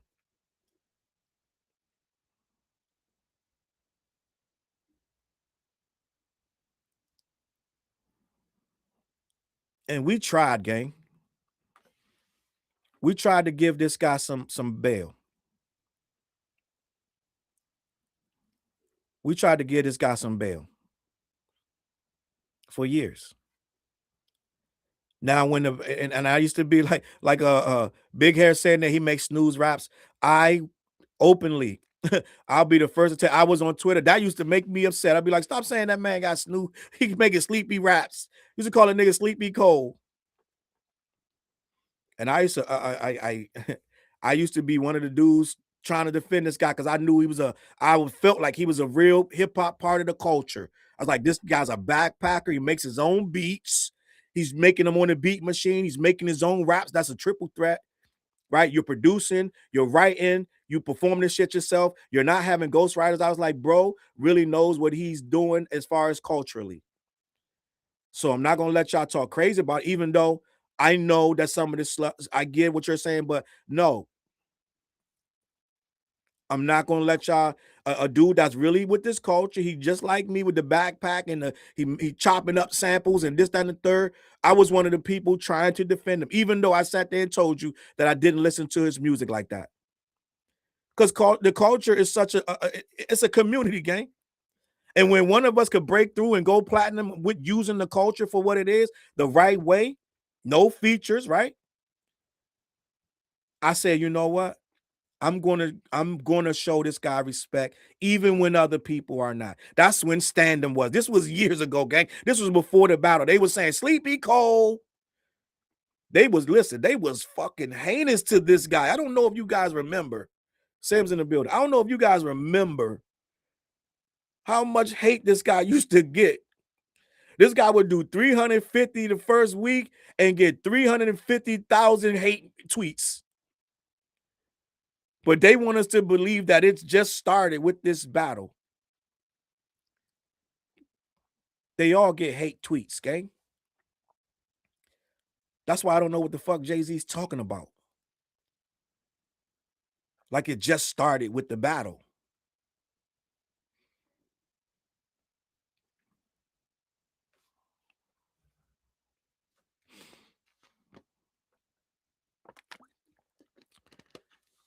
Cosmo said it right. They get rich and then we all owe them something. These are rich nigga problems, rich rapper problems, right? Rich nigga, broke phone, right? This is rich nigga problems. But like I was saying earlier, they want their legacy. J. Cole wrote 7 Minute Drill for his legacy. Huh? What'd you say, Charles? He wants his legacy to be unchallenged, unmatched, gave it to anybody. That's what he wants his legacy to be, right? How did he say on that record back in the day? It's all fucked up now, right? On that Biggie record, when Biggie passed, it's all fucked up now. Now Cole is all fucked up now. And the simple fact of the matter is, we can see it. We can see it. It's a problem now. And this culture talk is a bigger problem. And the thing with this is, we see why they want to eliminate this word. I'm just adding a couple mods. Don't you worry about what I'm doing. We ain't going nowhere. It is what it is. And on that note, I'm gonna get into this. I'm gonna get into this video because the only reason J. Cole would say the culture doesn't exist is because their legacy is in danger. You know who decides the classics? The culture. You know who says who's 1, 2, 3, 4, 5? The culture. Now we don't always agree on the top 5, top 20, like right. Like I always say, I don't give you top 10. I'm gonna give you top 12 because I need them 2 slots. I don't do top 10 rappers no more. I do top 12. But if I say something crazy, the culture gonna come down on me with a hammer. And usually you're usually in the same vein of what's going to be looked at as top rappers, this, that, and the third in the culture.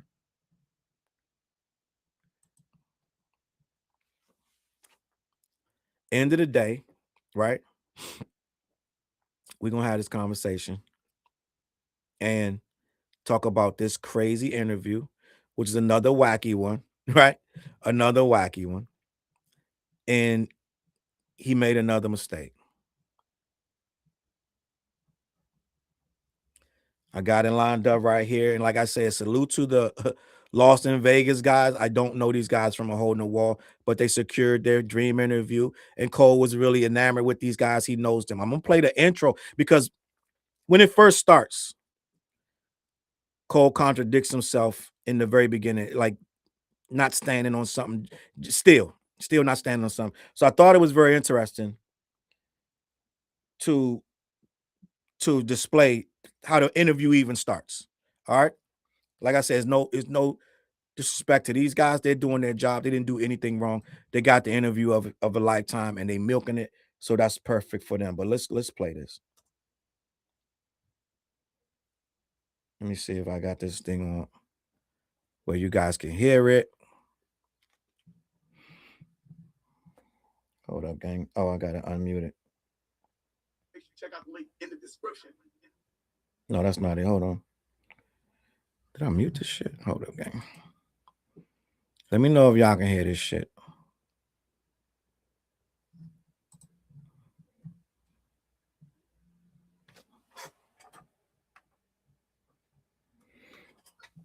Can y'all hear the interview? I can't hear this shit. Hold on. Me for like 4 or 5 years. We wanted to be a part of the podcast slash whatever we had in mind.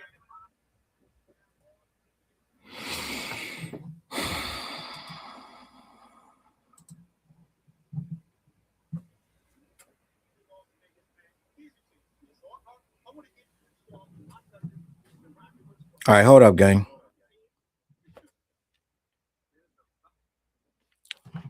Might not even need this shit. Fuck it. Hold up. Da-da-da-da-da-da-da. I got you, gang. Hold up.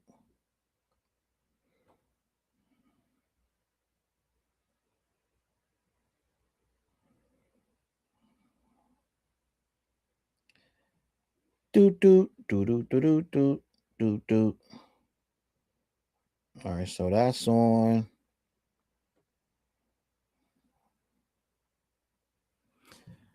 Let me see.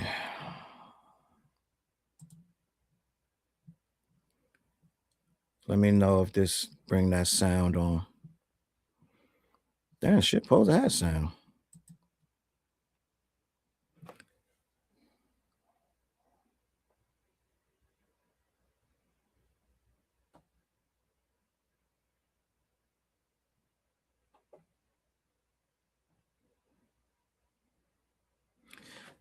Let me know if y'all hear that. If y'all can't, we don't need the fucking sound any fucking way. Who gives a fuck?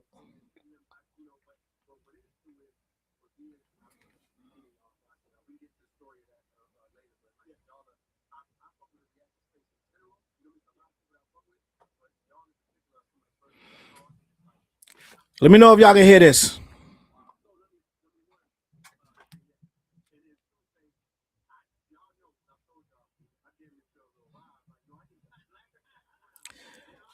You heard it? It should be working now, right? Y'all hear it?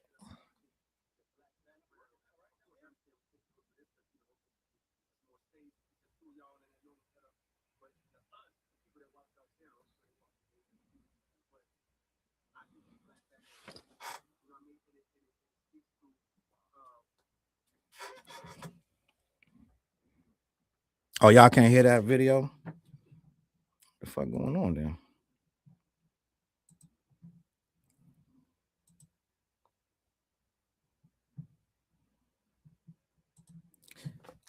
We might not get no motherfucking video, be honest with you. Hold up.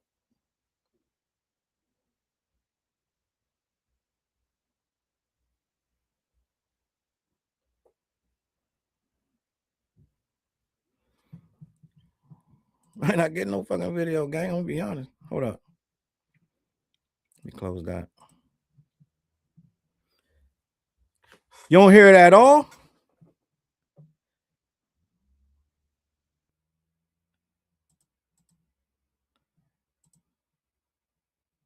Let me restart this shit, bro. Let me start this over.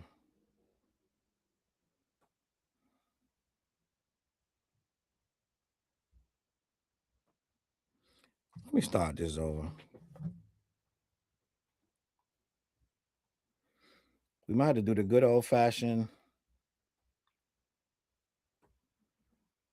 Let's do that. Reload. Might not get no fucking audio. We might do audio. We might just go all audio. I ain't tripping. I'll do audio. They getting me, huh, Mike? Let me see. Just restart this shit.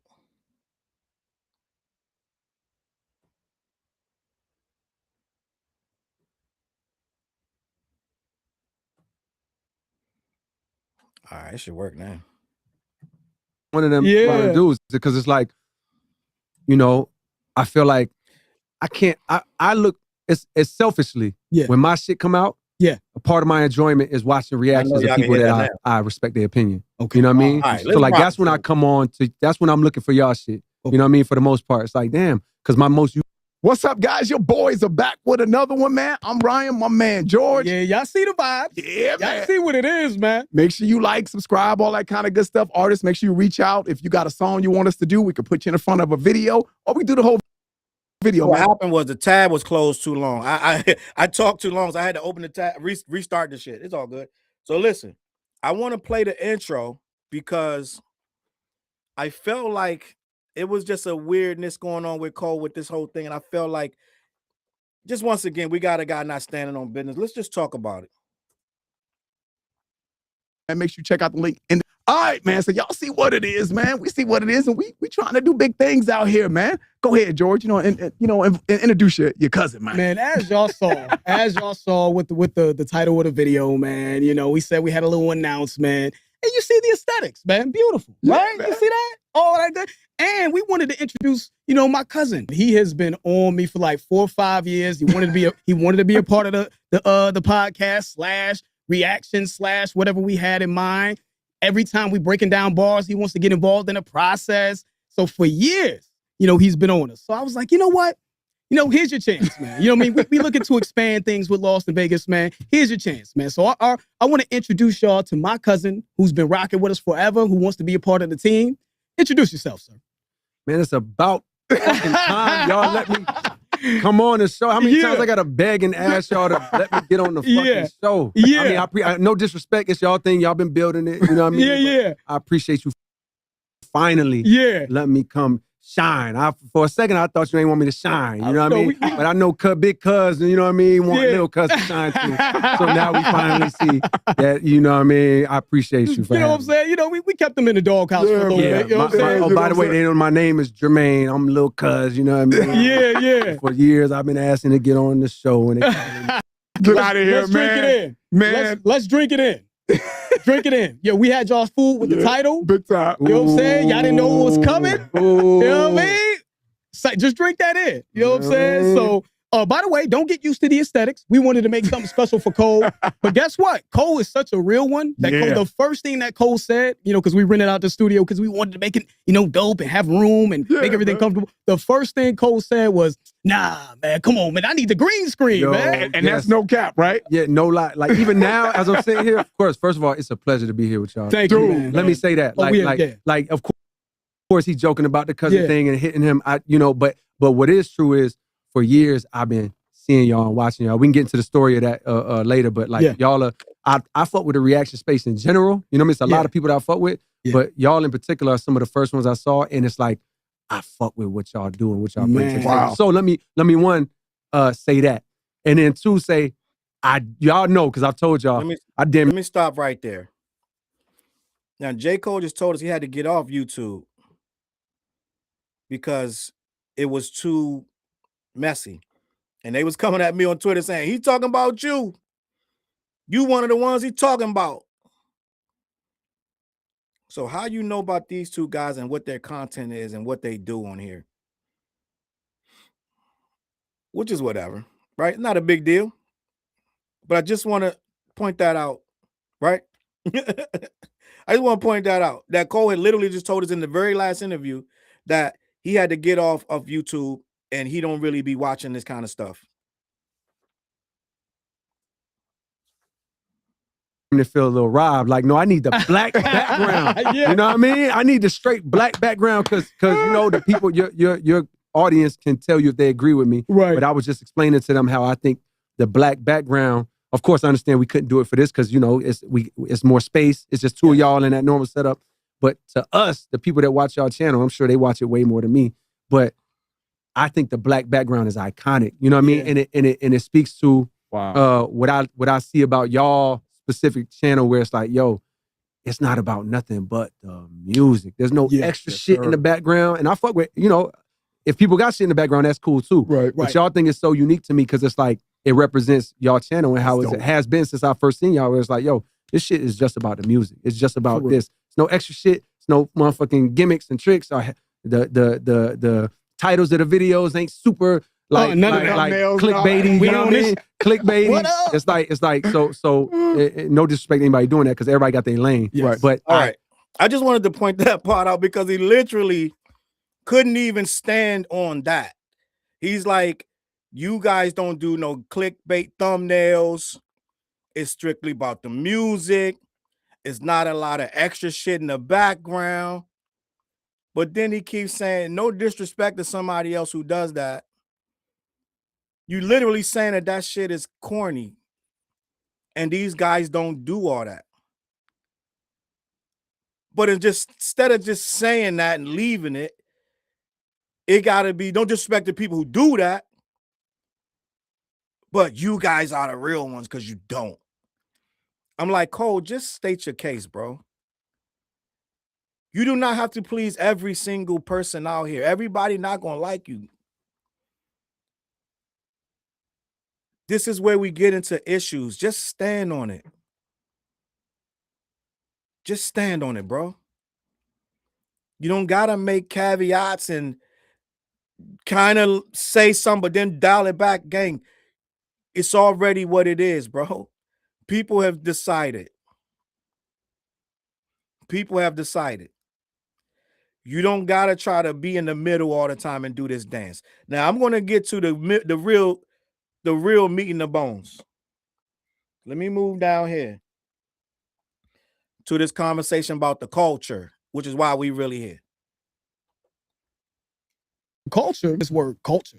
You know what I'm saying? Because that's just become a buzzword. Yeah, that's yeah. empty oh, buzzword. the culture this, the culture Yeah. that. I'm like, you know the swag and all that, all of the slang, the dances, these are things that we consider culture coming up. Yes. That comes from those dudes. Yes, it does. The young, I mean, you know, I don't want to name names. But, you know, it comes from Yeah. a lot of these young guys. You Yeah. know what I mean? That I think the elitists tend to make fun of. Yeah. But I'm like, but they're the lit ones. Yeah. They're the ones that's creating all of this, whatever that is. The world is now Yes, bro. being infected. with Yep. it. So Yep. the swag comes from those guys. So when you Agreed. say everybody has something to offer, I look at that. I look at what Future brought in the game. I'm like, Future, one of the coolest cats ever. Yeah. He one of the Uh-huh. flyest dudes ever. And everybody took something from Future. From Facts. Future. Yep. So I just think this whole culture thing, it comes from this sort of, you know, I don't want to say subset or niche online sort of presence on hip hop, but I just think that word is such a broad and, you know what I mean? It's such a, well, they've minimalized. It's an empty word now. Yeah, it is. It used to mean something. Yep. Now it's just a buzzword that don't mean nothing. And Right. actually, what y'all are speaking about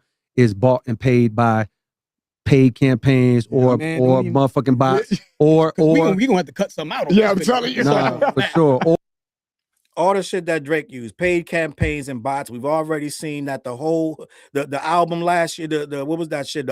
Some Sexy Songs for You. We've already seen that they were running TikTok campaigns to make that album pop. Whole lot of shit that's going on that you're naming was done by that side, but you want to say that that's what we did with the culture. The culture is bought and paid for. So now you're going to diminish what the people think and how the people feel. So who are these interviews for then? Like, if you're not trying to reach out to people that's claiming that they're a part of the culture, then who are these interviews for? Who are you trying to convince with these interviews? End of the day, the culture is what I told you at the beginning. Do I got to read it again? Let's figure this out. What the culture is. The customs, arts, social institutions, and achievements of a particular nation, people, or other social group. Now, that's describing us rap fans, us hip hop heads. That's who we are. We're the ones that decide what's cool, what's not. But now Cole wants to say it's bought and paid for because the culture has, in essence, turned on him. So now to rationalize that, he got to say, oh, that's bought and paid for. It means nothing. It's a buzzword. So now people like me, when I get on Twitter screaming about the culture, I ignore him because he don't know what he's talking about. He's bought and paid for. Well, I'm not bought and paid for. I believe everything I'm saying. And when he gets on here, start talking about how reactors are just reacting to stuff because to please their fan base. That's you only get a fan base because there's things that you say. Okay? You get a fan base because people start to trust your word and they start to believe you. So it's not like I'm out here saying shit so my fan base or whatever. I was saying this shit before people started following me. So I'm not saying it for them. This is what I say and people agree. And like I said earlier, why aren't there 100 Drake pages out there? I can count on one hand how many successful pro Drake pages there are. And that's because the culture don't want to see that shit. Just gonna be honest with you. So what are we doing? Are we gonna keep making excuses or try to make like the culture just a buzzword from the higher ups who want to manipulate people? Let me continue. Or just the algorithm. Yes. Even if it's not paid, it's like, yo, the algorithm is, so it's like the word culture is like, yo, and it hurts me to see, but it's like, yo, the second. Right there. It hurts me to say it. Jay-Z did the same thing. It hurts me to say it. I know it sounds crazy. Why does it hurt you to say it? So if the culture was ever real because it hurts you to say it, then why is it not real now? Why is the culture not real now? Why is the culture just a buzzword now? Why does this not exist now? If what you're saying is true, it shouldn't hurt you at all. If you're saying facts, why do facts hurt you? Because the culture really is a thing and it really exists. But you're trying to say it doesn't. That's what's hurting you. And you know we're listening and we're saying this nigga sounds crazy. You know, slang used to mean something.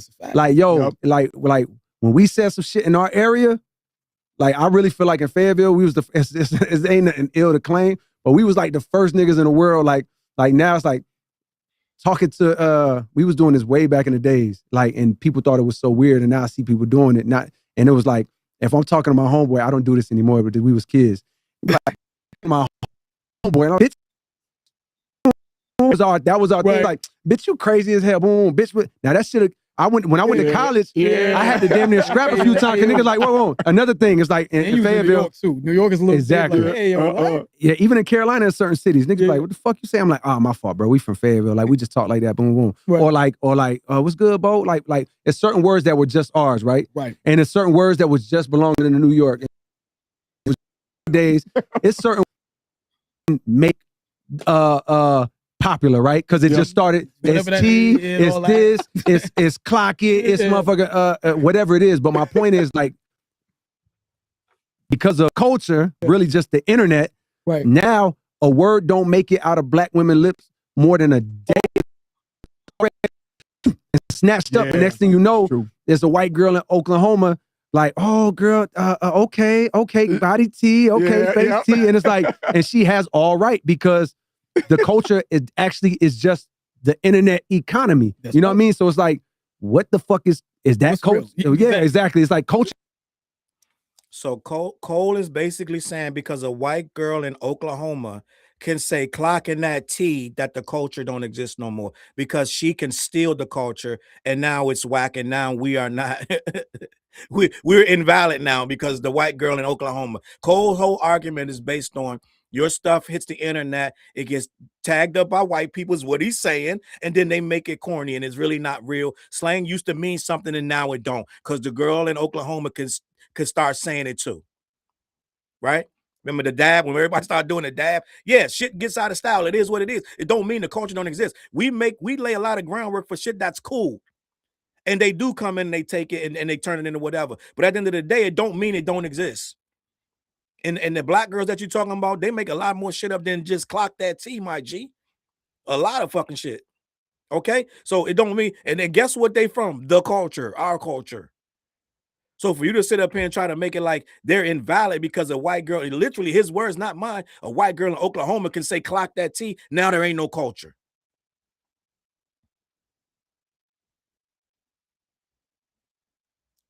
Stop this, man. Somebody got to get out there and get in front of these interviews.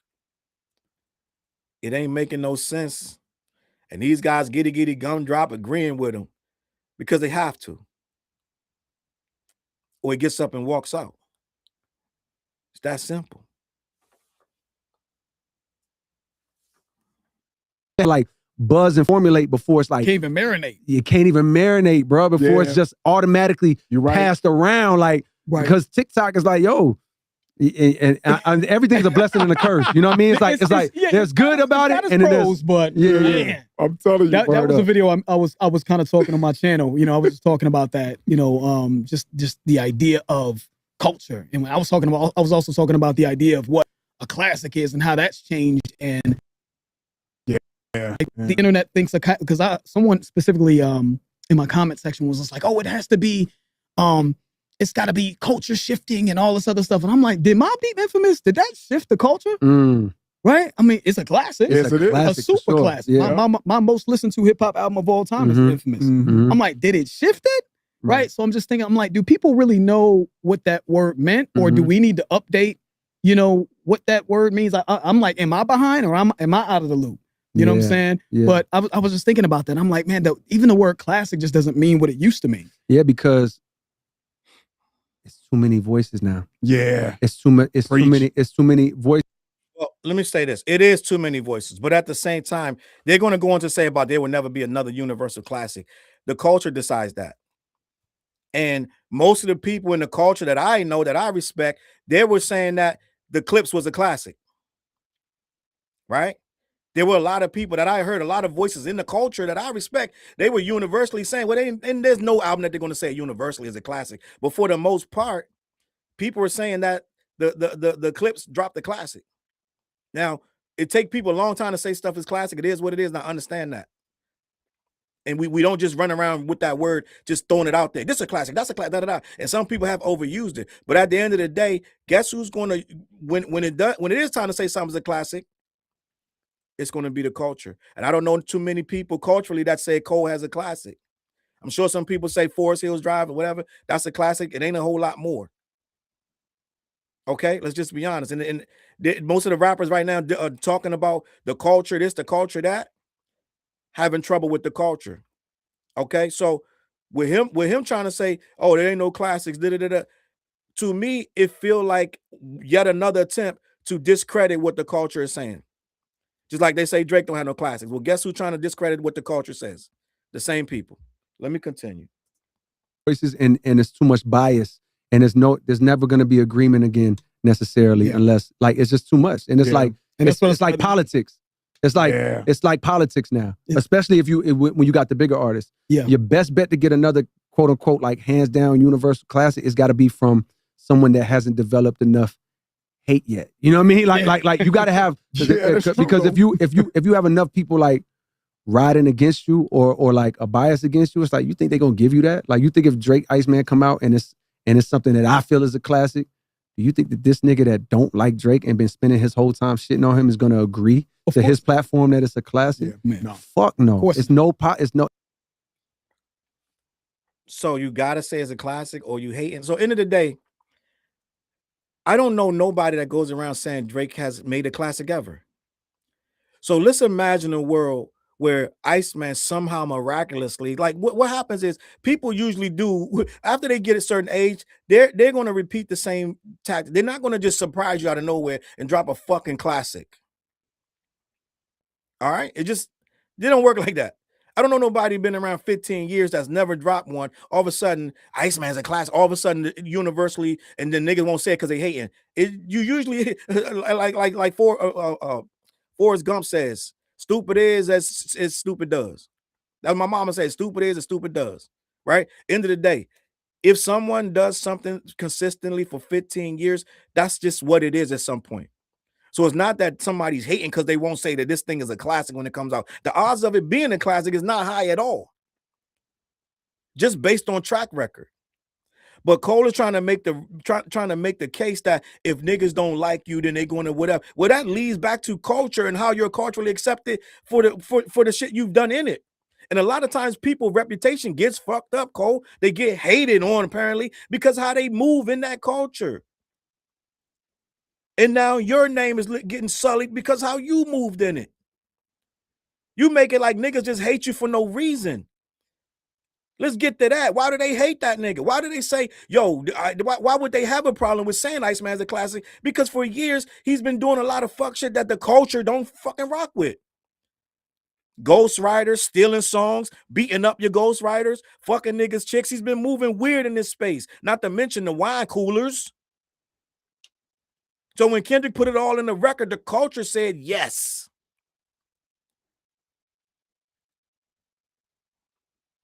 Okay, J. Cole, just in case you think it's just a bunch of niggas hating. Just the thing they never asked. It was 20v1, but why?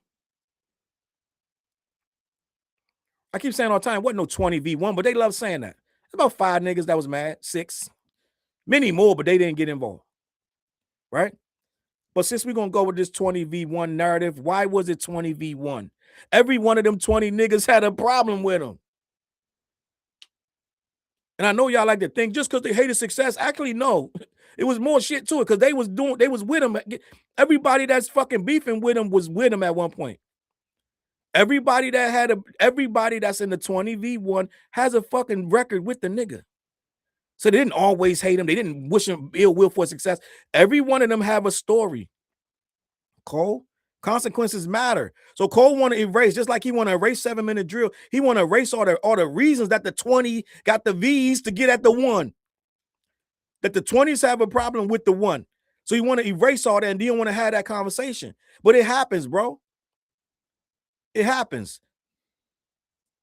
It's no chance. So it's like we have understood universal classics from the day and age before shit was filtered. Yep. You know what I mean? Now you have like niche classics where it's like, yo, like, man, just trust the people over there. Like that's a classic to them. Right. You know what I mean? That's a classic to them. But the universal shit, it's over. It may be. Literally, you know what I mean? Literally, the title of my video was the Universal Classic Dead. Right. Yeah. And even back then, it's like, all right. So the culture decides what's culturally a classic. Even that is never universal.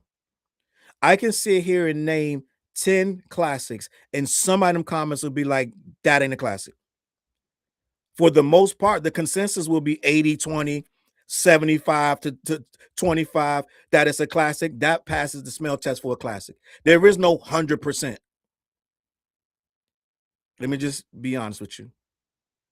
Most people are going to say Blueprint is a classic, but they're going to be some people be like, I don't like that record at all. Right? I can sit and say Dr. Dre's Chronic is a classic. Somebody going to be like, that shit is ass. So there is no universal. There was never universal, but there are some records that niggas going to stop fighting you about and saying it's classic or not. Some records, they're going to just stop fighting. They'll be like, fuck it, yeah, it's a classic. I'm going to sit here and say Nas Illmatic is a classic. It's going to have a high rating, but it's not going to be 100%. And some of these motherfuckers will say it's a classic just because other people say it's a classic and they don't want to bitch about it. But at the end of the day, there is no universally accepted classic, but there are records that's universally saying it ain't. And a lot of those records from Drizzy is on that ain't list. Okay? I want to say you take his best record and say this is the best record. Take Care, or if this and that you're too close, or name any of them joints, and it's going to have ones are going to have higher marks. 35-40% of the people say it's a classic. 50%. There ain't no 80-90% of the people going to say this. None of his shit's a classic, and none of Cole shit is 90%. Let me know in the comments. Am I bugging out? But at the end of the day, there is no universal classic no more. It never was ever. There are records that people can say, okay, you make a good case. Okay, Wu-Tang Forever. Is that a classic? Some people say it is. Some people say Wu-Tang 36 Chambers is a classic. Some people never heard 36 Chambers. So it ain't no universal classic anyway.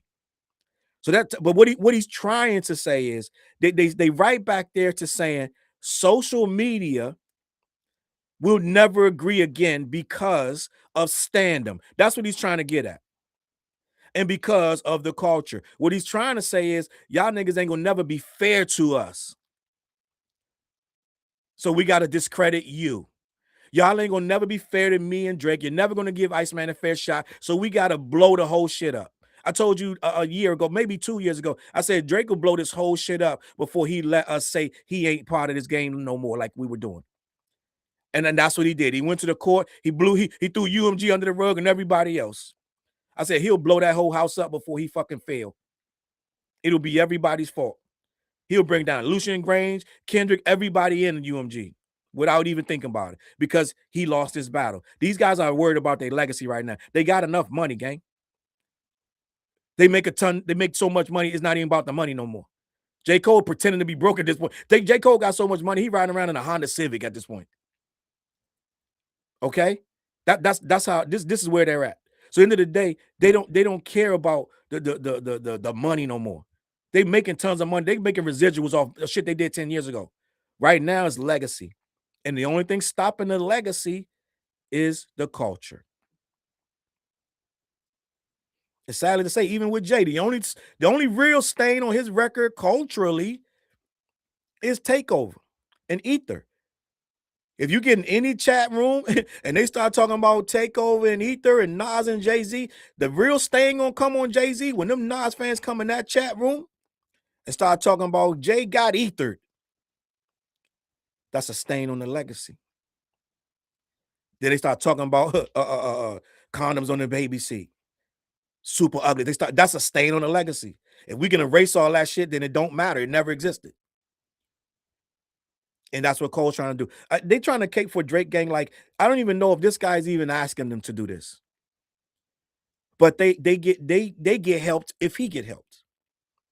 If they can repair his legacy, all legacies can be repaired. If they can destroy this culture shit, then they back in like Flynn. And it ain't no conversation. We shouldn't be battle rapping anyway. So why y'all still talking about that? Remember, we grew up. We matured. The culture has matured. Why are you still talking about that?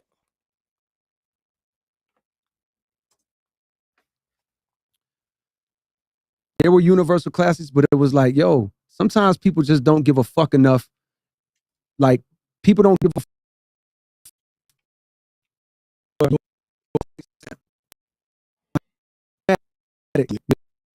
Nobody in here is going to debate. You said Illmatic. How many people knew that shit even dropped when it dropped? Yeah. You know what I mean? Mm-hmm. Like, how many people even knew to join the debate? By the time Illmatic made it to me, to my awareness, it was already a classic. Right. So when I press play, I'm listening to it as a classic. Go check how many units Illmatic sold the first week. Oh, yeah. Shit might have been 12. Yeah. You know what I mean? 12,000 or something. But my point is, it developed a niche understanding that, yo, this is a fucking classic. And by the time it made it outward, we listening in agreement. Yeah. And I wouldn't debate to this day. You know what I mean? Right. And throughout this interview, he keeps using the word niche. And niche is to say is a small. No, the culture, the niche thing you keep saying is niche, right? He uses it more than that one time. That's the culture. The culture. Not niche. Cultural classic. Okay? The culture that you're trying to say don't exist no more is universally, for the most part, for lack of a better word, says that Illmatic is a classic. It ain't a niche, it's the culture of rap. And it's not about record sales, because the culture of rap I keep telling y'all, they had bootleggers back in the day. Everybody had a copy of Kanye. Everybody had a copy of Mobb Deep's Murder Music from the bootlegger. That's why they were beating up bootleggers. Tupac beat up the bootlegger. A lot of people, Naughty by Nation, used to allegedly stomp. No, I think it was Church that had a problem with the bootleg. I don't remember. But I know it was a lot of rappers, if they caught the bootlegger, bootleg, you get your leg broke, right? Go for all you young niggas. Go Google bootleg, you get your leg broke. They made songs about beating up bootleggers, right? The bootleggers was the bot makers, like at the time, but it's reversed, right? At the time, you used to go get your music. The bootleggers would get a leak copy, burn a whole bunch of copies of it, and sell it right on the block for $10 or whatever. And they had tapes and CDs, right? And the bootleggers was the public enemy number one. But guess what?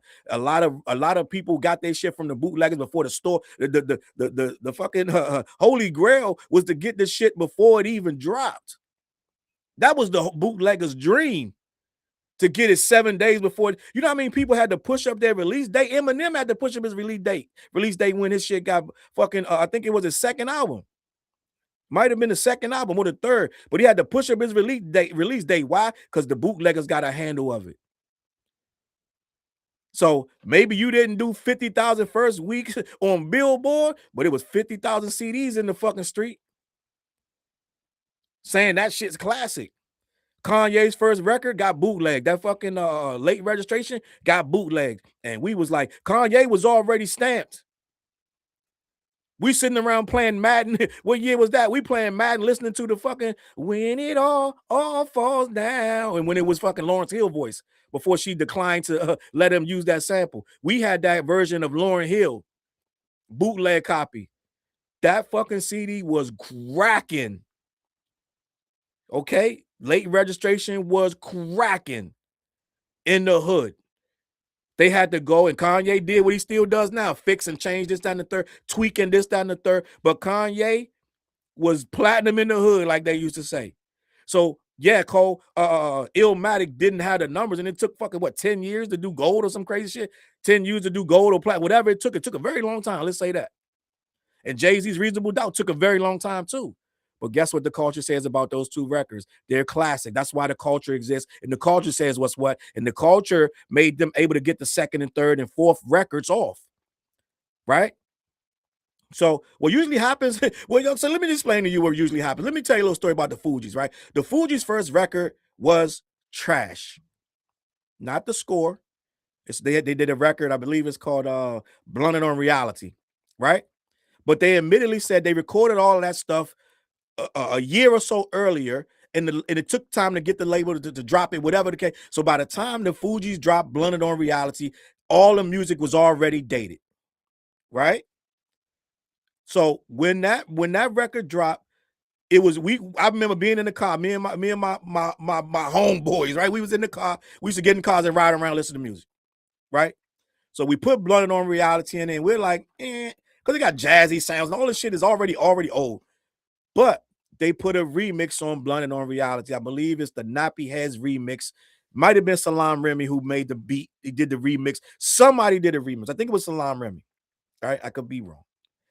But they had a remix on that Fugees album. And that remix was so dope to the culture. We ran up that song and went and told everybody that record is banging. The Nappy Heads remix. Somebody stop me when I'm lying. So the Nappy Head remix to the culture was accepted.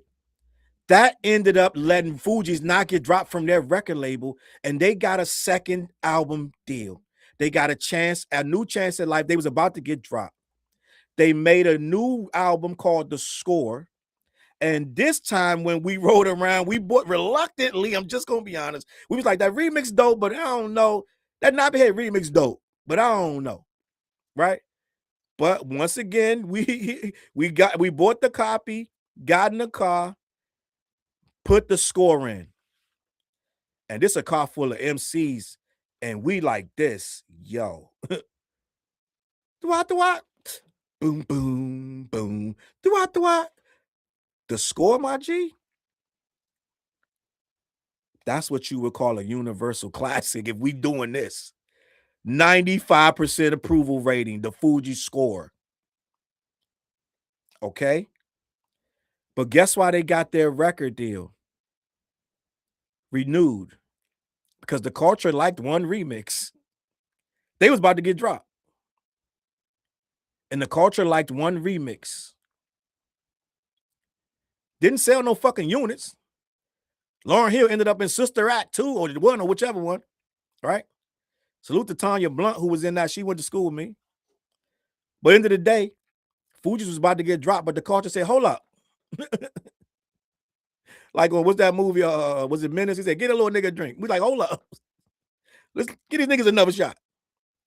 The only reason you had the Fugees, the Score album, is because the culture said give them another shot off of one remix. So, end of the day, the culture does decide what goes in and what don't. All right? So, a lot of this classic talk, you can't even be a classic unless the culture says that. Let me finish this. Then again, Jay-Z, Reasonable Doubt. Go read some of them reviews. Oh, it took a while. Yeah. It took a little They while. was shitting on this. Yeah. They was shitting on that bad. Right. But the power of the music and the how good the music was out. So, who is they? They are the critics of the magazines, not the culture. He said, read the reviews of Reasonable Doubt. My G, let me just explain something to you young people that don't understand. Jay-Z was Jaz-O's DJ. Jay-Z was of Hawaiian Sophie fame. Absolutely no one was checking for Jay-Z rapping. I'm just going to be honest. My man Chop is a DJ, and I went to Chop's house, and he had to force me to listen to this. He's like, no. He's like, hold up, no, listen. I know, I get it. It's Jay-Z, skinny nigga, da. But just hear this shit, Charles. Hear this nigga out. He's like, this Jonah, all right. Chop is a DJ. And he literally was campaigning for us to even give the Jay-Z shit a doubt. See, homeboy in the comments, he said Reasonable Doubt is not a classic. He has 3 classic tracks: Dead Prayers, Can't Knock the Hustle, and Brooklyn's Finest. There is no such thing as universal classic. But for the most part, niggas is going to say Reasonable Doubt is a classic, especially in the streets, in the culture. They're going to say that. It is what it is. Now, you're going to get a dude like the Elite Raiders, a lot of them, that's going to say it's not a classic, but he know the album. He's named Brooklyn Finest, da. But for the most part, the culture said that Reasonable Doubt. But it took, like I was telling you, Jay-Z didn't get no respect when he first dropped this joint. That's why he has a skit that with the niggas clowning him on his own record. Say, what is Jay-Z the rapper? Jay-Z knew that niggas didn't respect him when he first dropped. It's just a fact. The culture wasn't checking for no Jay-Z. But end of the day, as we did with the Fugees, we gave it a shot. My homeboy Chop kept pushing it. Can't knock the hustle, all this shit. Dead Presidents, not a third. That Presidents, the reps. That's why he needed that Nas looks. He needed that Nas cosign so bad. That's why the shit got ugly with him and Nas, because Nas didn't show up or do something for the fucking song, that whatever it was. That's how the shit started to get where it was. Right? He needed that cosign. He needed that. That Presidents, the reps. He needed that sample. Okay. Salute to Elite. I see you. Oh, salute. Oh, it's a woman from Oakland. Salute to Elite Reed. I love you. So listen. Now, end of the day, right? Reasonable Doubt was a slow burn. Cole don't know that. It didn't come out the gate a classic. All right. What happened was that was 96, if I'm not mistaken. Now, a lot of us was out on the block doing the shake and bake. Right? Out in the streets doing what street niggas do. A lot of us was just regular dudes listening to hip hop. And we already had our favorites. I think 96, Nas had already came out. A lot of things was changing in hip hop. Wu-Tang had came out. A lot of things were shifting. A lot of West Coast dudes was making noise. It changed. Hieroglyphics and King T and all them, it was starting to make some noise, and things were changing. The culture was shifting, right? And Jay-Z was just walking into the game. He had that one single, and he was starting to make some noise. But we had only knew him. I think he was from a group. I believe his group was called The Main something. He was in some group where they were doing the flipping the tongues. So we wasn't checking for no Jay-Z. Just gonna be honest. He wasn't even wearing his hat yet. Still, you know, it just was. He wasn't Jay-Z yet. So when Reasonable Doubt dropped out, he was just some random nigga from New York trying to pop. Somebody tell me the name of that group that Jay-Z was in. Flipping the tongues. That shit, right? That style of rap was already phasing out. Right? So end of the day, when Reasonable Doubt dropped, he had a slow climb to get hip-hop to respect it. But a lot of dudes like me started listening to it in the car by myself. And you started to pick up on all this. It's just such a real ass record. Rap wasn't ready for that record. Just like Illmatic, they weren't ready for it. But as it started to fucking pop, and that the originator, salute to Culture Vulture, salute. The originators was the group that Jay-Z was in. I'm flipping the tongue, right? That was this group. We wasn't ready for it, and when it dropped, it took time, and we started to slowly pay attention to Reasonable Doubt. And what will happen is your man get in the car, fuck you listening to, then you play it for him. And he not with it at first, then he like, wait, but he's saying such real shit. It's like, wait, this didn't join with Biggie? This nigga that know Biggie, da. So the Biggie cosign started to connect. Then the fucking boom, boom, boom, boom, boom, boom, boom, boom, boom, boom, boom, boom, boom, boom, boom, right? That ain't no nigga like that. That Foxy Brown joint that took off like a rocket in the hood, in the culture. I went to mad clubs, and the DJ would when the DJ would play that, it would be telling you, I know you niggas you ain't up on this shit yet. So here you fucking go, boom, boom, boom, boom. But he didn't know that we was already on it. But you never heard it in the club. That ain't no nigga. When they play Ain't No Nigga in the club, niggas would go fucking lose their mind. Right? No one. And Jaz-O made that record with him. So, end of the day, Jay-Z's Reasonable Doubt took a long time to get there. J. Cole's right. They weren't calling it a classic from day one. Jay-Z's Reasonable Doubt really wasn't called a classic. I'm gonna go on a limb. They wasn't calling that shit till about 3 years later. Like they wasn't know this a classic. It took Reasonable Doubt a couple years for dudes to come here. What do you say? Reasonable Doubt came out, y'all all flamed out. Y'all faked out. They wasn't talking about that shit till he dropped the next shit. But the culture was saying Reasonable Doubt is crazy. Right? The nigga got a show right now. He do it at the Yankee Stadium for Reasonable Doubt. They fuck with it now, don't they? Shit sold out. So Cole has a point, but then he's being disingenuous talking about the reviews of the critics. The critics didn't make everything. We didn't do shit. Matter of fact, I don't know if y'all niggas really know this. Rap, hip hop hated critics. Critics were usually out of touch motherfuckers that had nothing to do with the culture. We hated critics.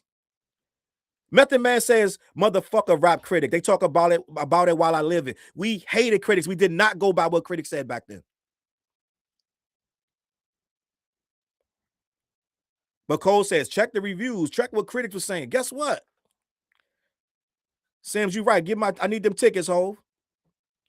After all this shit I say about you and Cole, I still need them tickets. But at the end of the day, Cole don't understand. We didn't go by the critics. So he's trying to make a point that Reasonable Doubt wasn't a classic back then. Well, it took time to become a classic. That's back when it was less music coming out. It's a lot of music coming out now. But at the end of the day, Jay-Z was skinny Jaz-O's he was Jaz-O's DJ from Hawaiian Sophie. He was a skinny nigga that hadn't had no rep yet. So it took niggas under time to really believe. We didn't believe that rappers were drug dealers, gang. Let's start there. It took Hov a lot of bars to get believed. I'm just going to be honest. And when you were living that life and you were really in the streets and you start listening to this guy, you're like, you reluctantly started to give in to Jay-Z. Reluctantly. You were like, damn, that is true. Like, shit, that is true too. Like, he was saying so much real shit that you couldn't take it for granted no more, and you had to start respecting it. And a lot of people, just like the Fugees, they were waiting on the second album to see what he was going to say. And when he came back with the second album and it hit, so then they started saying, okay, now we can openly say Reasonable Doubt is a classic. Because he didn't get them one-hit wonder. Niggas don't like to give one-hit wonders fucking flowers, gang. You don't hear nobody going around talking about Mike Geronimo got a classic. No, nigga. No. Okay? Because we don't give niggas with one album, one-hit wonder, we don't give them classic status. It's just, it is what it is. Outweighed the hate and it outlasted the hate. You know what I mean? And I feel like that's possible today. That's possible today. Yeah. If the music is good enough, if the music is good enough, for sure. if the music is good, withstand the hate and outlast the hate to where the haters just lose their steam and the real Reasonable Doubt level starts to win, you got a shot. Don't even look at I wouldn't even look on, if I was an artist, if I was you, I wouldn't even look online for about a week. I would know what pockets to look into. And yep, and that's great advice. One thing that I said I said. So first of all, let's say this. A lot of times people hate on somebody for a reason. Okay, it's usually something that you did, said, or done to make people hate on you, right? And Cole should be used to that hate. So a lot of his fans say he has classics, but some people have been hating on Cole since he first came in this thing. from back in the day. I mean, they loved him in the beginning, but then somewhere down the line, people started being like, yo, this, that, and the third. End of the day, Cole still gets big numbers. He still get mad love from people, this, that, and the third. But at the same time, he's a master amount of hate. That doesn't mean he shouldn't be able to be looked at positively or say he got a classic, this, that, and the third. If your music is good and you've done enough work, it's going to be accepted. Now, right now, the hate he's talking about is a lot of people talking about things culturally that they don't agree with how he's handled these things. Right now, he's getting kicked in the back because he handled things very poorly according to the codes of our culture. So right now, this is what he's talking about. Like, oh, you're getting hate. He's talking about haters. Well, sometimes we got to ask people, ask the culture why they hating on this guy. Cole still did almost 300,000 the first week. So I don't know if he can really talk too much about hate. You still got your numbers. But nobody's calling that thing a class. Well, his fans saying it's classic. But just like the Kanye thing, they're going out of their way to say that's a classic. But it's only his fans. What he's trying to tell you is culturally, I want all of you guys to say it was so good, whether if I like them or not, I still say it's a classic. That's what he wants you to say. He wants me to say the fall off was just that good, even though Cole dropped out of the battle and said some suspect shit in these interviews. I still think it's a classic, which hip hop used to do, right? Even if they didn't fuck with you, they would still say, okay, but that's still a classic. And he wants that to come back. But they would only reserve that kind of judgment for somebody who didn't have a lot of smut on their fucking name and a lot of fuck shit against the culture. Even though they didn't like something you did, if you didn't have too much smut on your name, they would be like, okay, I don't really like that nigga, but he did his thing. That's as much as you're gonna get from a nigga that really hates you. Cole wants that. He wants niggas like me to shut the fuck up and be like, yo, even though he backed out, the fall off is still crazy. I don't think it's crazy, though. He want to be told that it's crazy even when you don't think it is. And that's why he's out here bitching, talking about, I hope Iceman go crazy. And they're not going to call it a classic. He's setting the shit up for people to say it's trash. And then he can say, see, I told you. They're not going to ever say it's classic because it's great. It's stand culture. And this is just, this is just from where I come from. A classic to me is a classic in the hood. That's it. Whatever the hood thinks, okay, is what I've always looked at as a That's classic. Facts. Once it gets past that, I mean, and again, that was, you know what I'm saying? That I like to take. I did hear you say this. Go ahead, yeah, please. I agree. Okay, but I don't think that that's it. Only because, like, once again, when you say the hood, do you mean as a niche hood, this hood, that hood, all hoods? Because once again, I could pull up I could pull up Illmatic and go. I could pull up Illmatic and go. It's no way every hood in the United States is playing Illmatic. You know what I mean? It's no fucking way. Yeah. Actually, that's a good point. Actually, niggas where I'm from wasn't even really playing Illmatic. You know what I mean? That was not something that got played where I was from. Yeah. I can't. Now I'm sure there was a few dudes that really knew. Like, you know what I mean? In Fayetteville. You know what I mean? But it wasn't some sensational like what the Blueprint was, which is a hands down classic. We're playing every. So the reason Cole is saying that because he's young. He's saying it because he's young. Illmatic came out in 94, if I'm not mistaken. He was young. So he might have been playing some other shit in 94. Nas wasn't the biggest artist yet in 94. He had just came out and he was getting really all the accolades from more backpack rappers or more people that was into the lyrical shit. Nas was supposed to be the next thing coming up, but he wasn't up yet. Okay. But at the end of the day, a lot of people with them videos was popping. If I ruled the word, I'm sorry, not that. But he got the video with the Pete Rock beat. I can't remember the name of it. New York and this, that, and the third. He got quite a few records that was popping on video, jukebox and this, that, and the third. So they should have known who he was. Now we don't know what y'all was into in Fayetteville either. Right. So that don't mean that don't make it like, oh, Illmatic wasn't being bumped. Now, like I said, Illmatic and Reasonable Doubt, they both took time to bubble. They were these guys' first albums. Your first album not going to be like your second or your third. Now think about Nas' second album, right? If I Ruled the World with Lauryn Hill and The Firm and all this shit and da-da-da-da. Fake Thug, No Love, You Get the Slug, CB4 Gusto, right? The second album, that was cemented. And I'll have the conversation with anybody that Nas' second album I don't want to divert you guys' attention with some crazy shit, but Nas' second album is better than the first one. It's just a better record. He had Dre on there, a lot of shit. No, like, motherfucker, what the fuck this nigga chose unsigned from this nigga? He said fucking Street Dreams and all that. It is what it is. And I love Illmatic. That second record, just a really solid record. All right. And guess what happened with the second record? Platinum, whole lot of money, whole lot of things going on. Now Nas is in the zeitgeist. But the first record, you can't judge Nas' career like by that. Because it's his first record. It's his first record. So yeah, Cole, it wasn't being bumped like that, but it was his first record. And it was a different audience it was going to reach. Rather than what you probably listened to. You were younger in 94. I don't know how much hip hop you were even into in 94. You probably were, I don't know, let me see. In 94, you're 30, you're 41 now. Yeah. You were a young cat. You might have been in high school. Okay.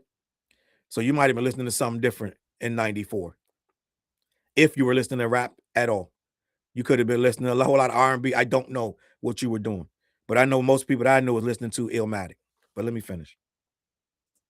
Everywhere, like, that wasn't Illmatic, you know what I mean? But I wouldn't debate his classic based off of that. Also, I would say my other counterpoint would be, like, I believe there are niche classics that. Wow, Furry said he was 10 in 94. 10 or 11. So you really can't say what they were bumping in Fayetteville in 94. That the world may or may not agree with. They just don't even know. But it's like, I think it's somebody like an MF Doom, where it's like, where when I was younger, I probably wouldn't have gave a fuck. Like there was some Doom songs that I liked, you know what I mean? But it's like, I wasn't really checking for MF Doom. You know what I mean? He wasn't the type of shit I was listening to. Right. Now, as I've gotten older, I can genuinely say, like, oh, nah, this nigga he was incredible, and he got classics. Yeah. But I guarantee you, we go in any hood right now and be like, yo, y'all fuck with MF Doom? No. Yeah. So wait, slow down. So MF Doom is really from that ilk of underground niche rapper. He gets mad respect, right? And the hood is a different animal. So, like he said, classics are in the hood. Yes, to a degree. I have to say that's true. Classics are starting in the hood, but at the end of the day, hip hop expanded beyond the hood, and a lot of people that make those records, do all these units, are not in the hood, gang. So you can't leave it at that. Yes, the hood is going to have to stamp it first, but it gets beyond the hood. There's a lot of people on these college campuses. A lot of your favorite rappers wouldn't be nowhere without college campuses, because their first tours were on college campuses. So you got to understand that somebody like a Doom is going to murder every college campus. So Doom is he's very highly regarded in that world, that hip hop world, the little more elevated, a little more educated, right? MF Doom is going to have a different kind of fan than say a Nas or NWA. They're a different kind of fan for MF Doom, but he has a lot of fans too. If you go to his Spotify, he got millions of people right now listening. Millions. So it is what it is. MF Doom may not have, but he never was trying to be on a certain level either. It's certain people that was looking for a certain thing from hip hop. MF Doom was only doing his own thing. This dude had a goddamn with a Magneto mask on. He wasn't trying to be mainstream or pop, and he achieved his goals anyway. Everybody wanted a feature from MF Doom. So hip hop heads knew who he was. So you're really exposing yourself right now, saying you don't know nothing about MF Doom. It is what it is. Some people didn't listen to him. It's fine, but we can't say, oh, the hood didn't know who he was. The hood is very eclectic, gang. I was dead ass in the hood listening to a whole lot of shit that wasn't a gangster or hustler shit, including MF Doom. I listened to a lot of hieroglyphics, a lot of shit. Dale the Funky Homo Sapien. I can sit here and go on and on, right? About all the shit I listen to. So it's not a cliche that the hood only listens to all this gangster shit. It don't work like that, right? I used to listen to Hall & Oates in the hood, Sade. So ain't no one thing that we're listening to.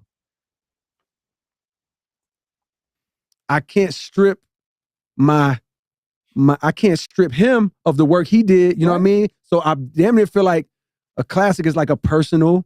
It's all subjective. Of course. It's all subjective. I mean, and that has to be said. Yeah. But I think that when people are having these conversations and they're like, you know, is this we're having this community discussion. I think that word universal is what people want, that no matter of course who you talk to, where you go, Get Rich or Die Trying. Of course. 100%. Like that was everywhere. I mean, you know, but I do think that you got some people that would say that that's not a classic. Exactly. I know. Exactly. Fucking insane. Yeah, I know. Bro. You gotta go percentage. You know what I'm saying? Yeah.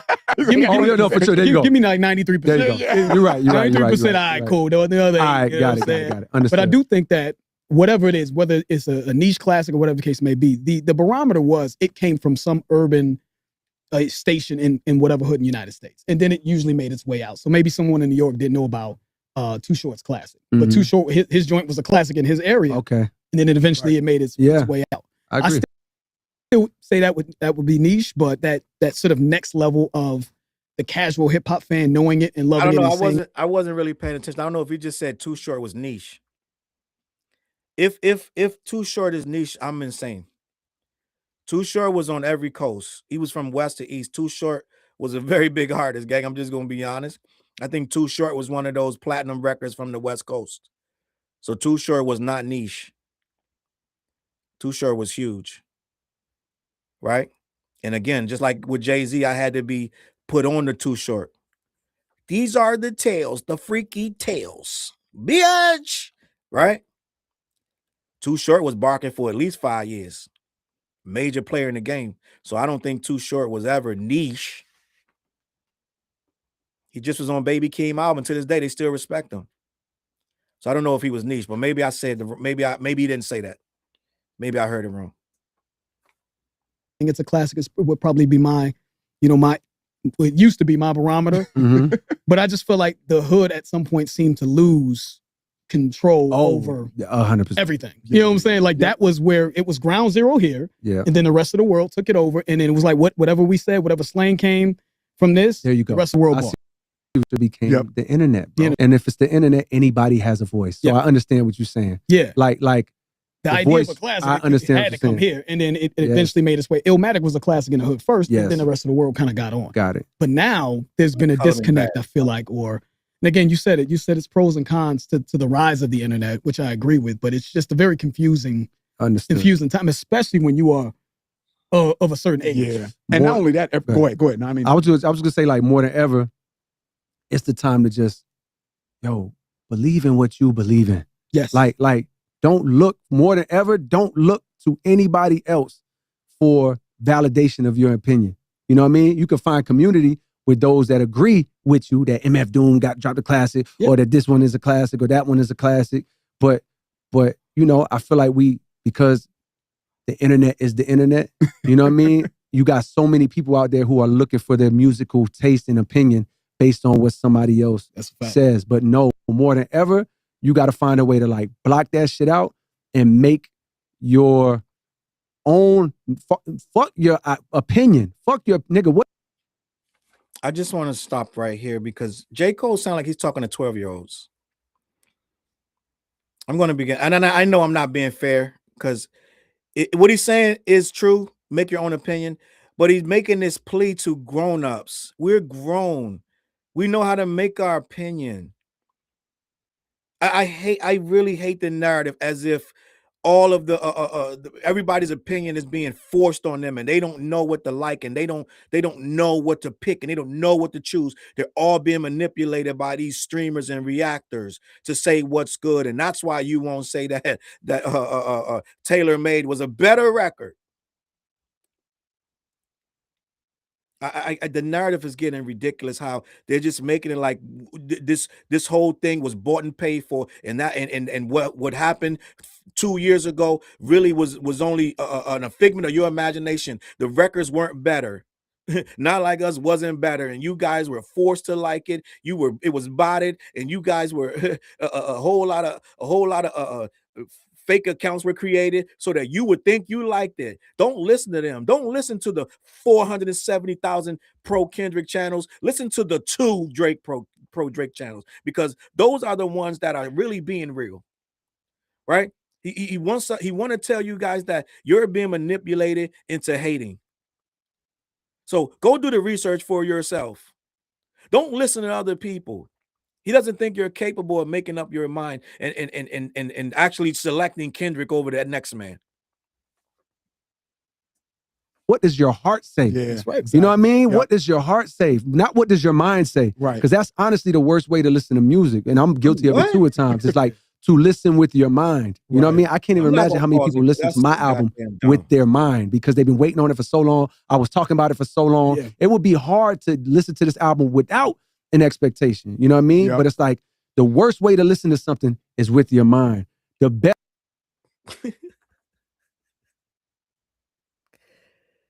Guys, I'm gonna pause and let y'all tell me in the comments, is it me? Am I being crazy? Talk to me, gang. Sometimes I'm too mean. Sometimes I don't play nice and I don't understand the etiquette of this YouTube thing where I'm supposed to just let people say whatever. But J. Cole said the worst way to listen to music is with your mind. What's going on, gang?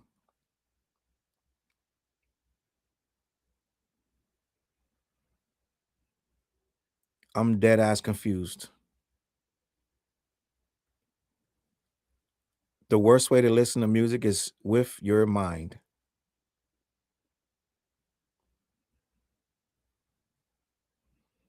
Gang, I'm actively trying to be better. I'm trying to be a better person. And a lot of shit I used to would say, I actively don't say these things no more. I really try to be better because I know people are real human beings, right?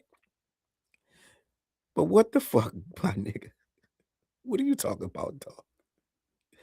What's going on, gang? Don't listen to music with your mind, gang. I'm fucking around be saying that the rest of the week. Just get ready for that. I think I'm gonna start saying that about a week or two. Right? I think I don't think it's gonna be even you. I think I'm gonna let that go because I'm gonna be saying, don't listen to music with your mind. Use your heart. Don't use your mind. I'm confused, gang. I'm just gonna be honest.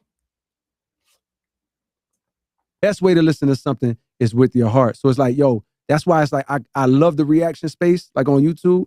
But in my mind, I'm like, I'm a little conflicted because I'm like, yo, even selfishly, the nigga making this video, I don't want your first time listening to this shit to be for an audience. Like, I don't want your first time to listen to shit to be like for people. Right. Nigga, I made this shit for you in your room and your headphones, or you in your car in your space. Yep. Like, You're on a show of reactors, my G. You gotta make up your mind. Do you like this shit or not? This nigga conflicted about the most basic of shit. Even though I like reactors, I don't want you to look reacting to it for the first time. Gang, it's me. Hi.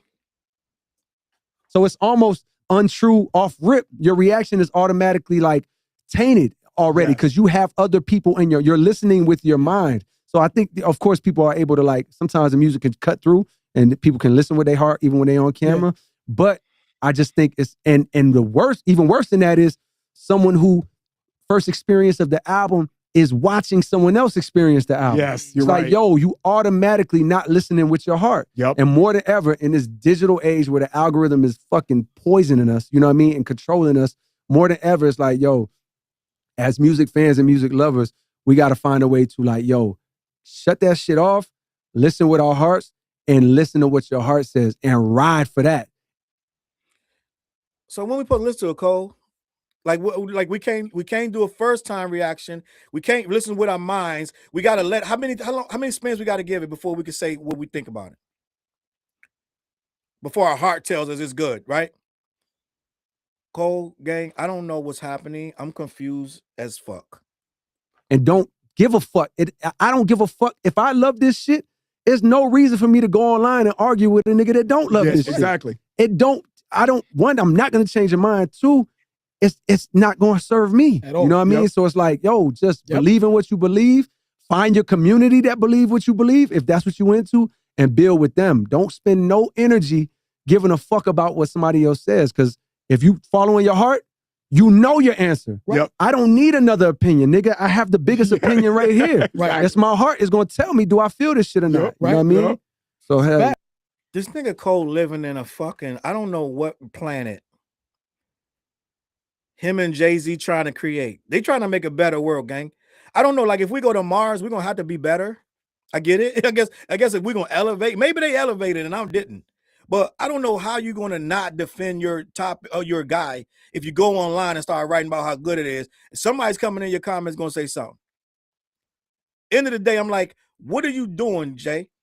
And a lot of these guys that you're telling to just fill it with their heart, they're gonna go online and be the most obnoxious, toxic motherfuckers on there. They're not gonna listen to reason or nothing. They're gonna be saying, I could be talking about something else. They'll come in, shut up, fucker, da da da. Do you know his fan base is one of the most toxic fan bases out there? Listen, they're harder to deal with than Drake fans. I don't know if you know, I've been saying this for weeks. J. Cole fans are harder to deal with than Drake fans. They've been more obnoxious this last week than ever. I'm just gonna be honest. So I don't know what kind of peaceful love monk shit he's trying to talk to these niggas. They the worst on Twitter, right? And other places. So now you telling them to what? Stand down? It ain't gonna happen, gang. And I don't know how. I don't even know if they want to. I don't know if the internet allows you to stand down. You're not going to stop stand culture, not with this listen to it with your heart shit. I don't know what the fuck is going on, gang. I'm just going to be honest. yeah. I love that, man. I love that, man. And what I was going to say is I grew up in Chicago. You know, I'm from Chicago, but my mother, when I was 16, she acquired a better position in San Diego. So I moved to San Diego. Right. So I got a unique perspective, right? Because, you know, being from Chicago, house music, you know what I mean? And, you know what I'm saying, Crucial Conflict, and Common, and, you know, Twista, you know, all that stuff. And then I come out to the West Coast. I thought West Coast music was trash. I thought this shit is whack. You know what I'm saying? When I first moved there coming from Chicago, I'm like, y'all don't know how to rap out here, man. Y'all on those crazy little Casio keyboard beats and shit. And, you know what I'm saying? Well, I mean, that was hip hop. Hip hop did used to think West Coast was trash. A lot of motherfuckers from different coasts always think the other coast is trash. So that is a fact. I can't even. That's why we got that fuck Compton from Tim Dog, because East Coast was hating on the West Coast and this, that, and the third, and they hated on South. They hated on the Midwest. So a lot of East Coast dudes are elitists. So this is how we got where we are in the first place with all this hate in this culture, and that Jay-Z gonna try to make it like this battle rap. No, niggas been hating since the fucking 80s and 70s and 80s. They've been hating on each other. So this shit is not new. But Cole wants you to listen with your heart, guys. Right. Once I stayed there for a while, you know what I mean? And I started hearing some Too Short. I started hearing, you know, some 40, you know, and stuff like that. And really started to kind of, you know, you're a product of your environment. Right. You know what I'm saying? And then when other people say it's good, you know, you're like, man, you know, because especially when you're young, you're like, you can't give it up, right? But George will tell you now, man, some of my favorite songs come from Too Short now. And I think that's a good segue where George had a question. I was like, yeah, you got to ask him that. But I think what happens is we get confused with like what people are saying, right? Instead of following your heart. What do you like? What do you like? You know what I'm saying? Yeah. And I think that's a perfect, ask him what, you know, who he listens to. Yeah, I do. I'm going to get you. I'm sorry, but I got it. So because I want to talk about what we talked about when I talked to you about my brother. Okay. You know what I'm saying? Yeah. How he made me feel. Okay. Because I guess because my mind is racing right now because I feel like, damn. But I'm thinking about just I feel like when we say we don't like something, I feel like, let's just say I'm like, yo, we had a rapper reach out to us. I won't name names. We said a line was corn. I was like, yo, that line was corn. You know, he reached out to us. He's like, just so you know, I'm not corn. Ain't nothing. I'm like, I was like, nah, we've just, I didn't say this to him, but in my head, I'm like, oh no, I just thought the line was corny. So when we say we think something is corny, we don't like this, or this is you know, I just feel like people, because of this sort of parasocial or whatever type of relationship that they have with rappers now, they identify it just. They take it as we're saying that specifically about them. Right. You know, I identify with this rapper. So if you say this rapper is corny, then I'm corny. Right. And it becomes like, you could just, I feel it. I think that because I feel it in how they respond. I feel like they're taking it personally, you know, and that kind of brings me to what we were talking about. And I said, you know, I was having an argument with my brother. Shout out to my brother Shino. You know, he'll like this. and I was having like an argument or a debate with my brother Shino about Jay versus Nas, and I was younger, you know what I mean? And I was just like, yo, Jay this and Jay that. He was on the side of Nas because he prefers Nas's content. He thinks it's just better for the world and all this other stuff. But I was like, yeah, but Jay is slick talking all life. He's talking about bar work and this and that. It's Jay, just his story and how he came from nothing, and just the sort of authenticity. I want to play this other clip before I get out of here. This thing about the reactors. I want to hear this one.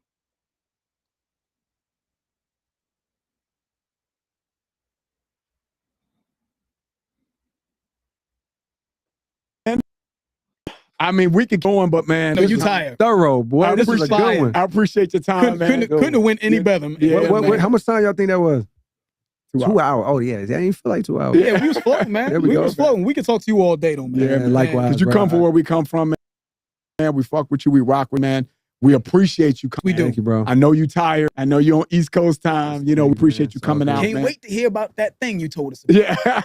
Can't wait. Oh, right. That thing earlier. That thing earlier that you told us about. I'm looking forward to that. Nah, that was dope. I ain't gonna lie. Yeah, man. Yeah. But yeah, we appreciate your time, man. Thank you so much. Thank y'all. This was a pleasure, man. You could have went to Barbara Walters. Yeah, you could have went everywhere. Zane Is Barbara Lowe. Walters still? I don't know. Rest in peace. I don't see a lot. Shout out to Barbara Walters. Yeah, that's a good But point. anywhere. But you decided to stop and We give appreciate us, you, man. An amazing look, dude. We did not see this coming, and we are eternally grateful for you to even stop by to give us this time. We appreciate you, man. And likewise, thank y'all for having me. And I do want to let the like I said, the rest of the reaction community know. Yeah. You know what I mean? Because it's like, yo, I shout them out. Yeah, there's first and foremost, I think the damn near like Big King, remember Big Quint, whatever his name? Oh, Big Quint was hard. You were hosting him a while. Yes, that was after Forest Hill Drive. I think he's still doing his thing. Yeah. No Life Shack. No Life you know what I Shack. mean? These are places where I would like to go. You know what I mean? Before the years up, I like to stop by these. It's a dude. He be doing a glitch like. I don't know if you've seen this dude. Like when somebody got a bar, it's like Glitch Gang or something like. Is it like in the editing? Yes, when somebody does a bar, he'll put up the glitch. Like when somebody says some shit, like a potent line or something, he'll be like, it'll be slow mo. He'll be like, like he getting punched. Cool, T go crazy or some shit like this. Okay, like, so that's somebody who shit I've enjoyed. Dope, man. It's a white dude, Knox, something Knox. He a white dude, but he rap. But I like some of his breakdowns. Dope. It's a dude. I knew Cole would like Knox. Because Knox loves some Cole. So I could see Cole sitting there watching the whole Knox video. No disrespect to Knox, but I was like, I watch Knox when I see him. I said, yeah, Cole sit there and watch this Giddy Gumdrops. So I knew he would like Knox. I'm just gonna be honest. I'm not gonna know this dude's name, but he's I don't know if he's from California. He got tats on his face. He be with his girl. Oh, he's from here too. What's his name? He's from here? Oh, he's from Vegas? Oh, what's his name? He's a reactor? Ghost? Yeah. DJ Ghost? No, I fuck with Ghost though. I fuck with DJ Ghost. Shout out to him. Yeah. I think This is a different dude. Shout out to DJ Ghost. I'll pull up on him too. Shit. But this is a dude. He like, I think he said he might be from Compton. He got like tats on his face, maybe wear glasses. He be with his girl. Okay. His girl be with him doing reaction. I wish I could remember his name, but I fuck with his shit too. Okay. But yeah, just in general, even people that I'm not naming, it's like, yo, like my plan in doing this, like doing the trunk sale tour was so fun for me. Yeah. Because I got to see people in real life and like have conversations or like listen to what people got to say. And then just really realize like, damn, I've been dropping albums for the past however long and I just be staying in the house. I just go live my life. And this is so similar to the trunk sale, this is a joy for me to talk to y'all. Man, man. Meet y'all in real life. You know what I mean? So I plan on doing that throughout the year, not just in the reactor space, but in a lot of little. I told you, YouTube my most used app. Yeah. So I got a lot of little platforms. Whatever. Word up. We'll see. No, shout out to all those reactors, man. Yeah, man. It's cool to get acknowledgement, man, especially from a major artist, man. We really appreciate. Rhyme Rate, subscribe, Lost in Vegas, and Rhyme Rate. Man, you know what I mean? Subscribe right now. Yeah, we'll have. So just so you guys are aware, Cole is telling you he's watching reactors game. He's watching a lot of reactors. He named quite a few. But to get to those, you got to get through a whole bunch to figure out which ones are friendly, friend or foe. State your biz. So Cole is watching a whole bunch of reactors. He knows how this game works. And that trigger word, I'm gonna tell you right now, I know for a fact that culture trigger word, especially when I said I had what's this guy? What's the dirt? What's the dirt? Finally blocked me on Twitter. What's the dirt? And I don't even be going there. I don't know when he blocked me, but we had a whole back and forth, like a whole thing where he reacted to me reacting to him. And he did this, not the third, but I was like the culture, in my video, and I'm just a very passionate guy. So he came back with a response video, and it was kind of weak or whatever. But end of the day, he hates that word when I said that word culture. So he went on a whole thing, a mission to start to degrade that word culture. And his tweets, he was going for a couple of weeks with these anti-culture tweets. So I know that word culture digs up their crawl. I know for a fact when guys like me say that, it bothers them, because what it really means is the real people versus the fake shit in many ways. And a lot of times somebody that's in this culture, they're not going to stand for a lot of nonsense. They're not going to let you get away with a lot of nonsense. They're not going to wave it away and be like, oh yeah, we forgive you real easy. Don't work like that. Your best bet is to stop asking and just do your job. Just get out here, stop talking about it. Do what Kendrick do. He stopped talking about it. I don't know if y'all remember when Kendrick got in his version of Hot Water, when people, and you could say they culture or not, but they got a little offended when he was the record where he was like, I love myself, right? That record, he said something to the fact of I don't remember exactly what it was, something to the fact that I don't remember what the lyric was, but whatever it was, people had an issue with it. It wasn't, I knew what he meant, but they were having a problem with it. And they were coming down on him, this, that, and the third. And what Kendrick did was silence. He didn't respond. He didn't do an interview trying to explain himself. He just moved on. And they literally was trying. This is when canceling was a thing. Let's cancel him. That's when they tried. It was a fake movement, so people saw through it. But they tried to cancel Kendrick for saying something in that about I love myself. Oh, when he said the thing about the police. He did something about the police in that record, but that wasn't the whole thing. Like he said, I put a bullet in the back of the head of police. They were trying to cancel him, but that wasn't the whole thing, but that was part of it. But they tried to cancel him. He didn't come out and do a whole lot of interviews. He didn't come out and try to explain himself. He just kept working. You know what I mean? He kept working, and a lot of people just had to move on with their life, and he just let his music do the talking. Cole didn't do that. Cole's out here doing the goofiest of interviews and doing way too much and letting us way too in on his whole process. In the end of the day, it didn't work out well. So right now, I'm gonna get out of here. Listen, Lost in Vegas, they did their job. They got their hero up there, and they made a video that surely is going to be respected by the J. Cole community, because I looked in the comments and they're ecstatic about this. They're like, you guys are awesome. Well, everywhere he's gone, his fans have loved these interviews, even if the interviews were god awful boring, or if they were just ridiculous stuff, like saying stuff like listen with your heart. They don't care. They just want to hear what he got to say. So end of the day, I'm gonna leave it at this, man. Listen, whatever. End of the day, we're not letting Cole off the hook with this culture shit. You're not going to cancel the culture. We still here. We still have something to say about what you did. It wasn't cool, and we're not going to have you just rummaging around back up and through here acting like you this big bone and brolic dude after you wrote that rhyme and then decided to bow out and back out of the battle, and now you want to sit here and try to question everything we got going on. No, we don't believe you. I'm out of here, man. We did 3 hours, gang. You know what I'm saying? The first time ever on this channel. He never did 3 hours, but we did it tonight. I appreciate you guys, and I hope you guys didn't have too much trouble with these fools. I had about 3 or 4 moderators. Thank you guys for being moderators, right? I didn't see a lot of shenanigans tonight, right? Salute to Knox, salute to Sims, Cameron. Like, listen, it was a great night. Appreciate you guys. I'm about to get out of here, man. All right. Listen, head on over to black-yeti.com. Those my guys over there. Make sure you let them know who sent you. They ship all over the continent to US. All right, gang. Listen, I'm out of here. I appreciate you watching. All right. Even you. Even you. All right. And go lock in and watch that Culture United that I just was on last week. Salute to the company, man. All right, gang. I'm out of here.